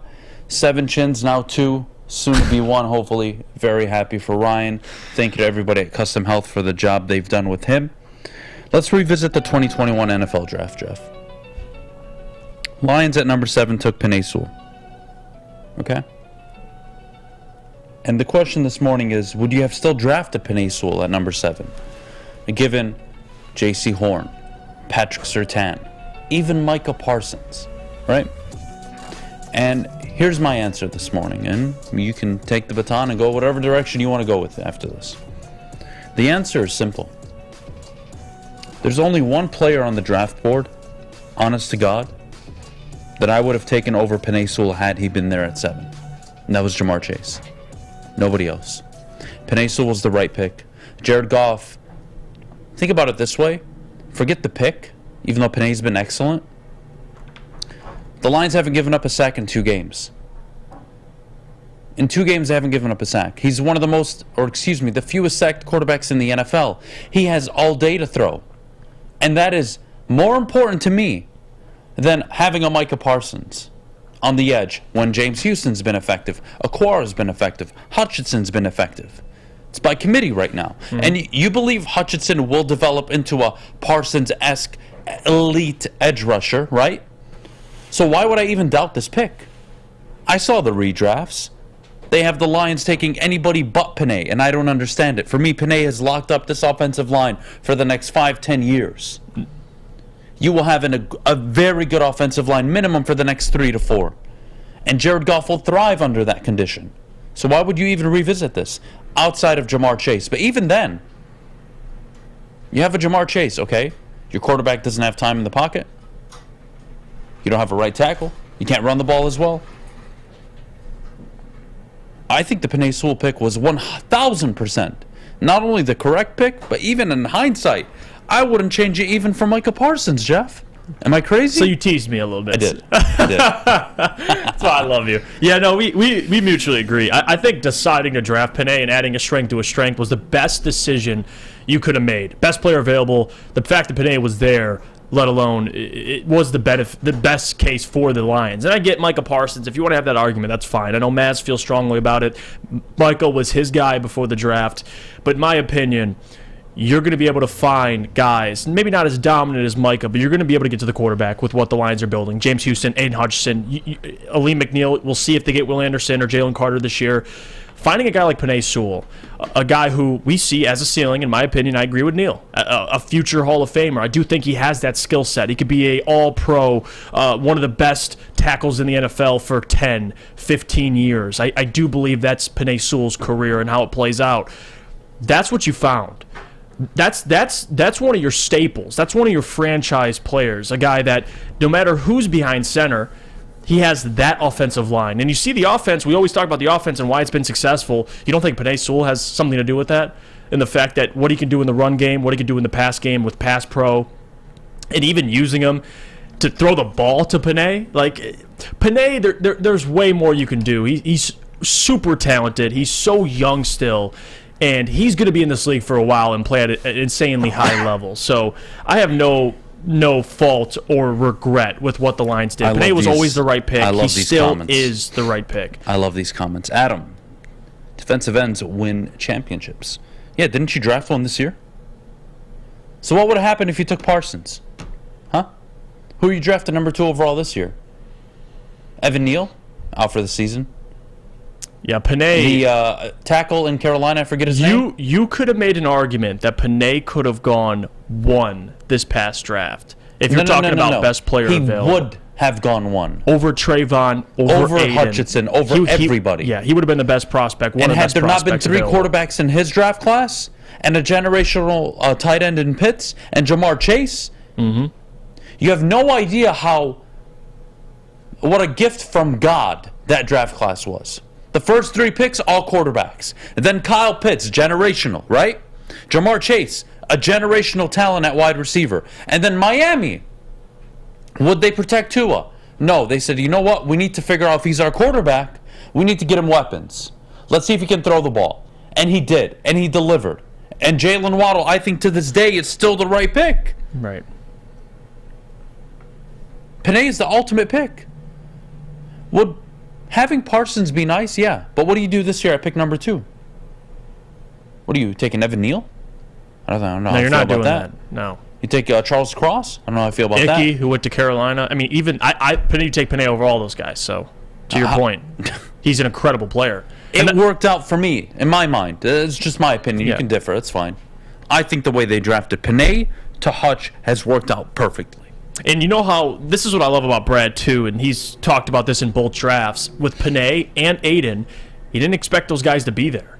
Like, those are 2 guys that he was shocked were even still on the board. So the fact that Brad not only can identify talent, but capitalize on it, it's kind of like when Jim Caldwell vouched for, or he, alone with other people, vouched for Eric Ebron over Aaron Donald. Like, if this was Brad Holmes, he wouldn't even have blinked. It would have been Aaron Donald 10 out of 10 times because he sees value at the pick you're picking and sees players that, okay, Penei's sliding down the board.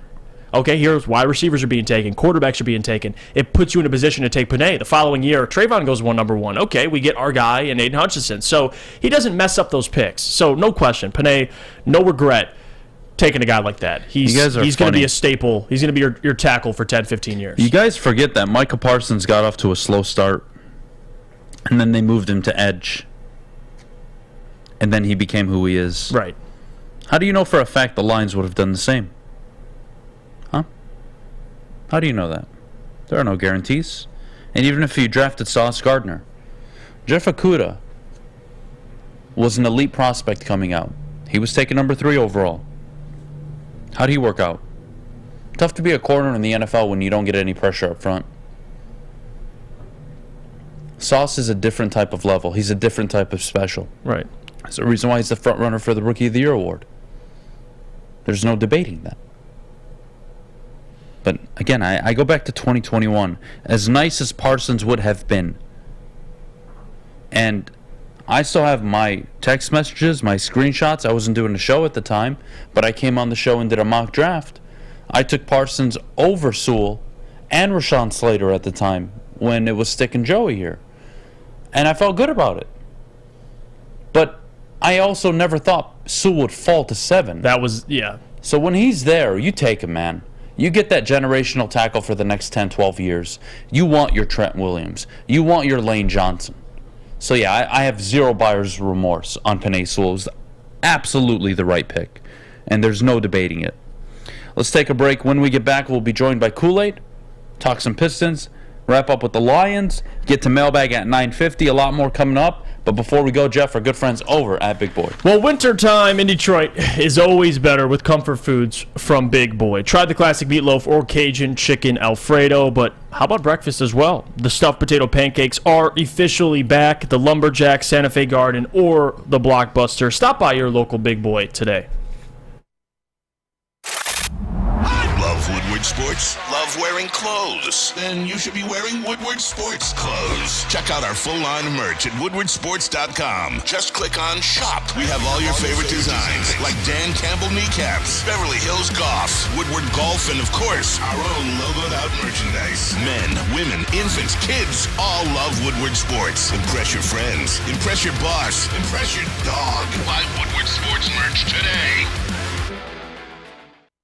When it comes to making your haircut truly an experience, there's no better place than Lady Jane's Haircuts for Men. Come to any one of our 26 Metro Detroit locations for an award-winning haircut experience and qualify for a chance to win a down payment for your dream home up to $200,000. Our precision haircut and talented stylists will have you looking good, feeling good, and give you a chance to change your life forever.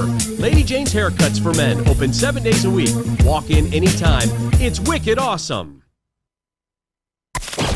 All I want for Christmas is a Lions win, the Pistons in the playoffs, and the Red Wings to dominate. I don't ask for much. I'm asking for a punt! A single punt! And I've been really good this year. Oh, you're so naughty. You're so naughty. Woodward Sports. Jeff Iafrate here. Let me tell you about our friends at Chili Peppers Tanning, because it is where you'll find all the cleanest salons in the D with spotless, sanitized, and certified tanning professionals. Join the Pepper Club for all the best deals. They'll beat all competitors by $5. ChiliPeppersTanning.com. Hottest bulbs, hottest deals, darkest tans. Your vitamin D headquarters. 27 locations and more on the way. Chili Peppers Tan? Tell them, Fish. All right, we are back here on the Morning Woodward Show live, woodwardsports.com. Just to recap, I think we all agree. Let's nip this in the bud. You redraft 2021, and Stick was here. He knows. You're drafting Penei Sewell. Yeah, no That's question. not changing.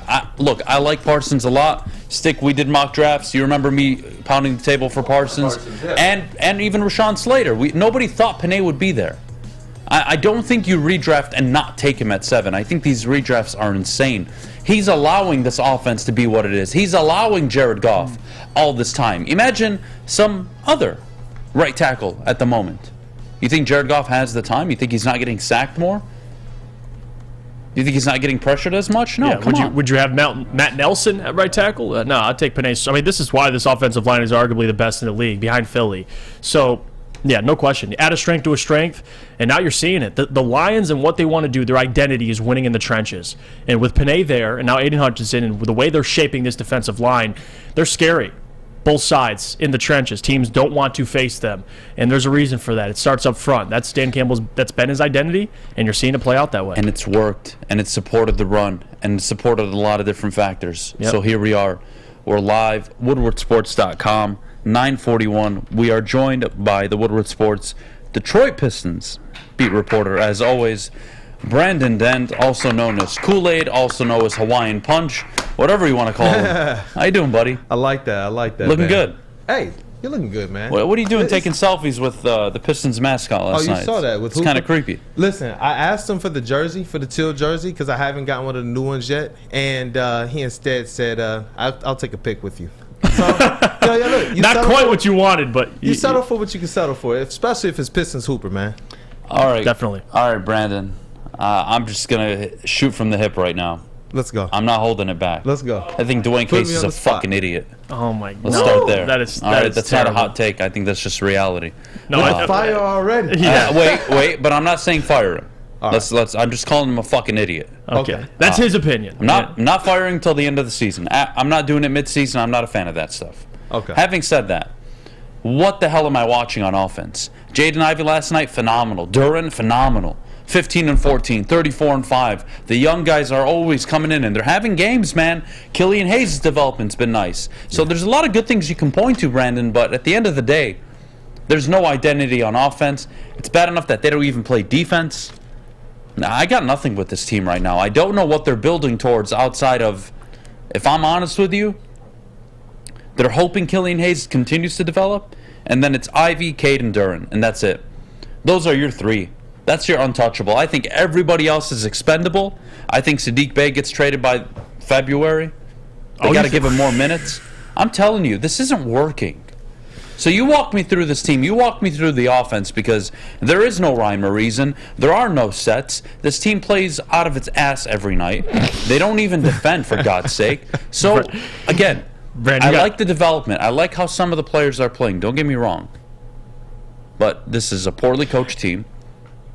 I'm not sure what they're working towards. And for all the credit we give Troy Weaver, Brandon, all the players he's gotten, well, what does it mean? Saddiq Bey looking like he's on his way out because he can't even get 20 minutes. All right. Corey Joseph's getting more fucking minutes than him. So you tell me.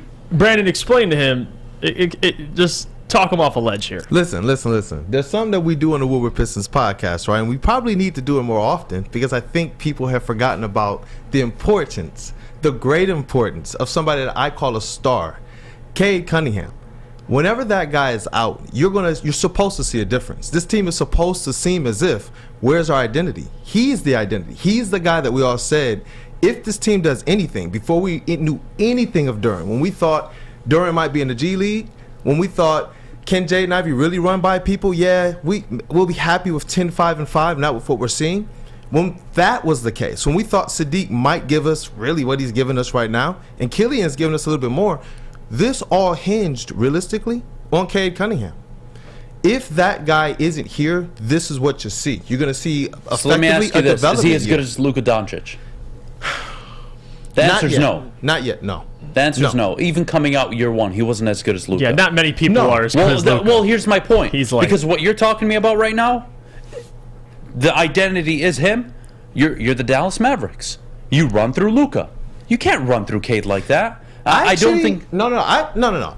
I believe that this was the year that he was starting to show it, and he put it up there a couple times. And you know what? Off the record, so I won't say who I was talking to.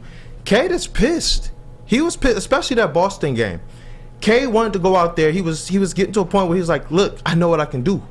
He talked about the first year coming in, not really knowing even what to prepare for, and he said coming into this year, he knew exactly what to do. And as the year got going, and everyone said, what's going on with him? There was a switch that was flipped. And Cade Cunningham started to go bananas to the point that we started saying, yo, he's looking like he probably could play that Luka role. So talk to me about 3 years from now. Because right now you might end up with Victor Wembanyama. And that's another young kid, another young star. Yeah. I think you have 2 stars on the team right now, Cade and Ivy. Yes. Ivy's going to be a star. I'm glad you said that. Jalen Duren can be an all-star at the 5 position. So those are the 3 guys I'm banking on right now. I had Victor Wembanyama. That is a dynamic 4 who can dribble up the court, who can do everything. That's great. That's best case scenario. Maybe you get him, right? Well, I'm still 3, 4, 5 years away. And then again, there's only one basketball, man. So how do you build around Cade? How do you build around Ivy? And I was telling Jeff this earlier. I need more shooters. As much as I like Killian Hayes, and I think he's developed, and he's shut me up a lot. Does he really fit long term when Jaden Ivey's attacking the basket and he's got to kick out to Killian Hayes? But smile just a little bit, because you just asked a question that we've never been able to ask about our draft picks. How are we going to build around them? We now know we can build around Cade Cunningham and Jaden Ivey. You go back, and we just talked about this with Rod. You and I talked about this a little bit. You want to go back 10 years, 15 years, 20 years? There ain't nothing to How build. many years do you go back until you look at the draft picks that we have? I could give you a prime example. Andre fucking Drummond, the best player in Pistons history. I'm a supporter. Fucking bum. Goodness gracious, dog. No, that's what I'm saying.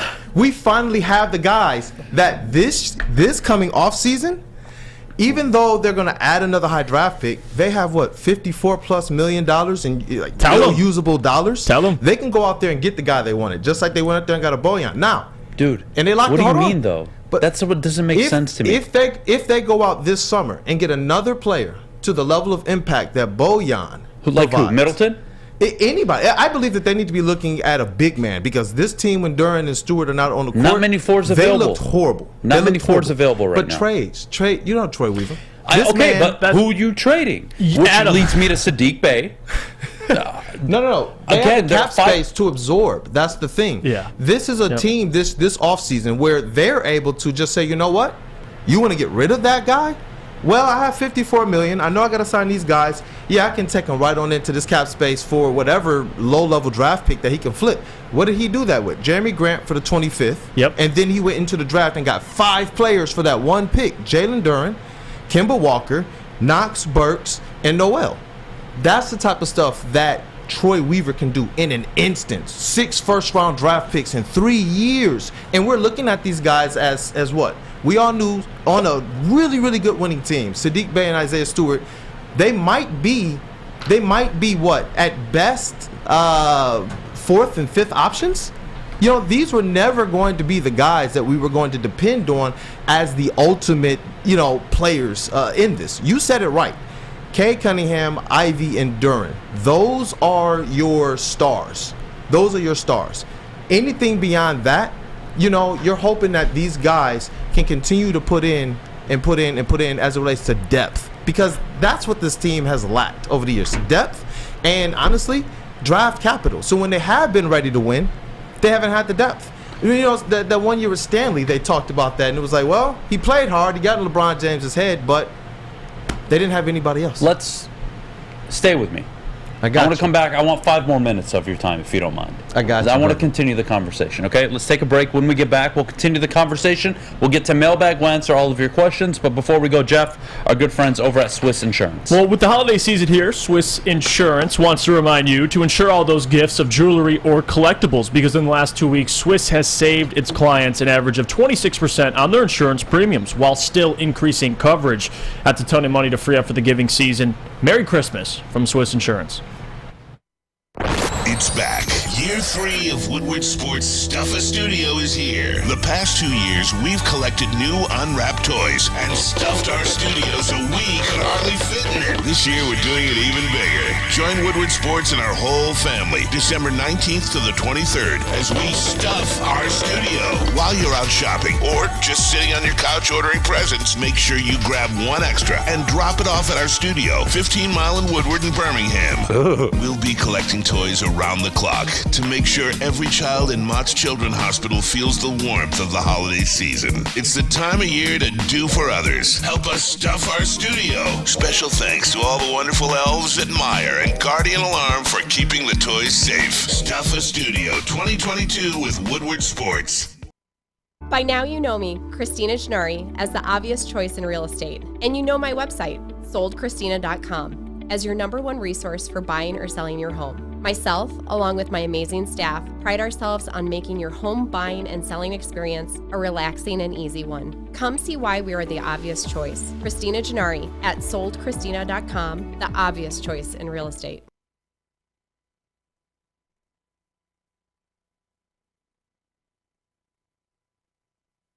Motor City Christmas, the most wonderful time of the year. Sleigh bells ring and caroling, songs of love and cheer. Lights shine over me and you, walking down Woodward Avenue. Merry Christmas, Happy Holidays, and a safe and Happy New Year from the Feldman Automotive family. We don't like to brag that we are the toughest sports network in Detroit, but we do have a guy named Darren McCarty on our side. Lemieux and McCarty, who've had a good knockdown drag up. There they go, right on the whistle, baby, talking to one another. Woodward Sports. Downtown Detroit is decked out all winter long, and if you don't want to go with fish, please don't. Take your family, take your friends, and don't take fish down there with you. Shop, eat, and play. Winter bumper cars, indoor arcades, you name it, they got it. All by our good friends, of course, over at Bedrock Detroit. We're back with Brandon. Talk about this a little bit more. And look, this is not a team that's going to contend next year. It's not a team that's going to contend the year after. Unless, again, Cade reaches a Luka level. And either Ivy or your upcoming top draft pick, whether it's Victor or whoever it is, reaches somewhat close to that level. That's what you need. So we'll start there, number one. Number two, how this team is built, I'm not seeing it yet. I'm just not. Well, currently, what I do see, though, that is sustainable is Cade's my 1, Ivy's my 2, Duran's my 5. Nobody can talk me off of that. That's my future 10 years. Everybody fuck off. That's not changing. Wow. Cool? Yeah, cool. Isaiah Stewart, I think is part of this team's future. I love his flexibility, like you alluded to earlier, Jeff. Okay? I like Killian Hayes' development. I think if he can come off the bench and be a Drew Holiday, but not as good of a scorer, I can live with that. That's what championship teams need. Yeah. But is he going to want to be that? Is Sadiq Bey going to want to come off the bench? I don't know, and I don't think so. So we're entering a point now where you're going to have to decide if you're going to pay these guys and how much you're going to pay them. And knowing that, again, you're going to, if you get that number 1 pick, you're taking Wembanyama. And then that's another 19-year-old sensation, right? And then he goes with Ivy. And then it's really him, Ivy, and Cade as the first 3 options. And Duran's just a rebounder and a shot blocker, but he'll get his 6, 7, 8 points a game. And that's your future. But that's still 2, 3, 4 years after that. So you guys tell me, man. I'm not sure what to think of this team right now. I think my frustration isn't the development. It's Dwayne Casey being a motherfucker. And if you look at this current roster, I think we can all mutually agree they've collected a ton of young talent. Right. That was the first step. We can also mutually agree, and I don't think to anybody's surprise, this roster isn't finished. Correct. So there you go. And with the assets coming up, draft capital now, with the free agency, and I love how you put it, because people think free agency and the money available, well, it's free agency. No, not really. That gives you the option to go trade for a disgruntled star. Grant, and again, the most attractive things for people that want to get rid of stars, typically what are they heading into? A rebuild. Utah Jazz with Donovan Mitchell. What do those teams want? Young talent. That's what the Jazz did. They got Colin Sexton. Don't tell me that teams wouldn't look at a Killian Hayes or Sadiq Bey and more assets, obviously first-round picks, and you couldn't go out and get somebody. You have so many young, talented, attractive pieces to other teams. So I love the flexibility that Troy Weaver's consistently put with this team so far. It's gonna be tough, because Troy Weaver, he got Marvin Bagley for Trey Lyles and Josh Jackson, so it may be tough for him to find any type of value for Sadiq Bey or Killian Hayes.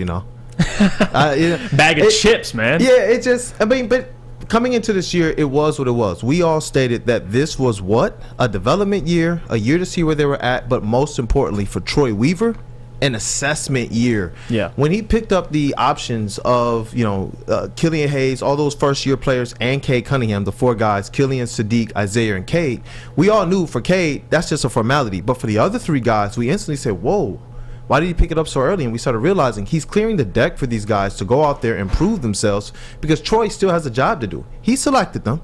He wants them to do great. We're hoping that Casey can develop these players, and I see some bright spots in the development aspect. but this was the year that they had to make decisions on those first-year players. Yes. This is that year. So you got to see what you have. And now you see that they're starting to put them in the positions that they belong, so that and they're proving it. So if Troy goes out there and gets another guard, another big, or a wing player, these players, they will know, they will understand that they belong exactly where they're at on this roster based on their performance and based on this development and assessment year. It's an important aspect in the development, and for us as fans, for us as people who cover it, for us who've seen Detroit teams throughout the years, especially Pistons, this is new. This is the first time that they've taken the approach of a true rebuild. Everything else forever has been win now, build on the fly, half-ass rebuild. Yeah, just everything ever since I can remember. I think you have to go back to the Bad Boys when they drafted Isaiah, drafted Joe, drafted Dennis Rodman, drafted the greats on their team, and then augmented that with trades and signings. Yeah, this and that took team 6, is 7 doing years. that. Well, because they hit on guys, in my opinion, like Cade, like Duran, like Ivy, all so close together, rather than having to draft these guys over years. I think that helps to accelerate it. And then when you have a guy like Troy who can instantly go out and get you a guy like Jeremy Grant, and people say, oh, that's a bad signing, and then flip that into Beydoun, because Beydoun was got with that with the opening up of the cap space by trading Jeremy Grant. So you want to throw in a sixth player that was gotten out of just that one Jeremy Grant trade. With the Troy Weaver, he has the ability to turn this team around very quickly, but it was more important that they got the foundation together with their young, more controllable players. Real quick, can I bring up an example? Because one team I look at, and one team that I've looked at, and I haven't brought this up to actually on a show or on our podcast, but look what the Phoenix Suns did, right? They were in purgatory with Devin Booker. They're drafting guys, Miles Bridges, Cam Johnson, DeAndre Ayton. What did they do to put them over the top? You go out and trade for somebody like Chris Paul. That's where the Pistons are trending, right? The Suns were irrelevant. And then you go out and you get a guy like Chris Paul. You get a veteran who's established, a former All-Star, still playing at a high level, not as much anymore, but at the time, and he took them over the top. The Pistons are trending in that direction. They have a collection of young assets. You have a general manager who's been fleecing every GM he's traded with. Yeah. I'm not concerned. This isn't the roster you're taking into the postseason. It's clear. Of course not, but this is unfinished. Is this a head coach that will be there when you're contending? Hopefully not. No, he won't. He's a the second oldest coach in the NBA. I will give you my timeline. I believe that this team should be healthily competing for a play-in game by next year if they're healthy. Michael Bridges, by the way, not Miles Bridges. Yeah, correction there, Michael. No, I got you. But if they're healthy, they should be competing for a play-in. Not at best. They should be a team that's firmly competing for a play-in. If Cade is who we think, Ivy is who we think, Durant is who we think, and the additions that they're going to put on this team, that's what they should be. I don't believe that this team should be out 3 to 5 years, 4 or 5 years, just now getting to a point where they're playoff contenders.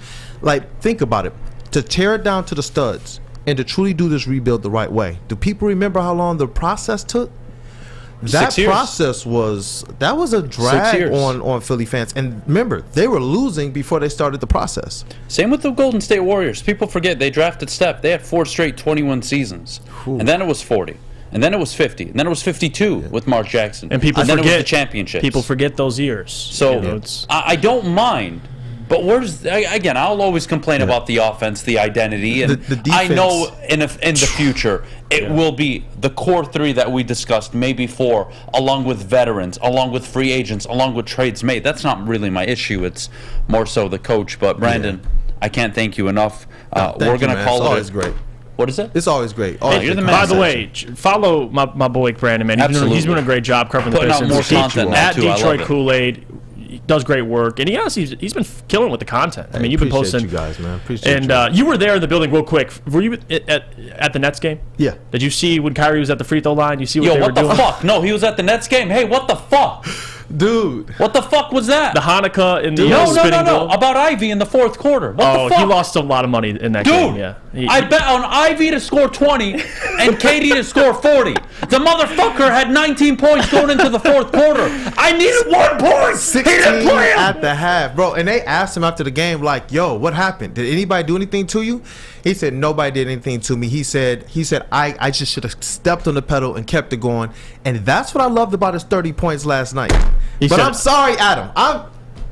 Adam, would you have at least got me a hot and ready with some of that money? Bro, I would have bought you I would have opened you up a Little Caesars on your own. I had $150 on that bitch. It paid out $7,000. I love it, man. Keep up the great work, man. You've been killing it. We gotta go. I'm gonna get in trouble. We're gonna get pulled down. All right, I'm out of here. Love you guys. Thank you so much for joining. As always, Brandon, well done.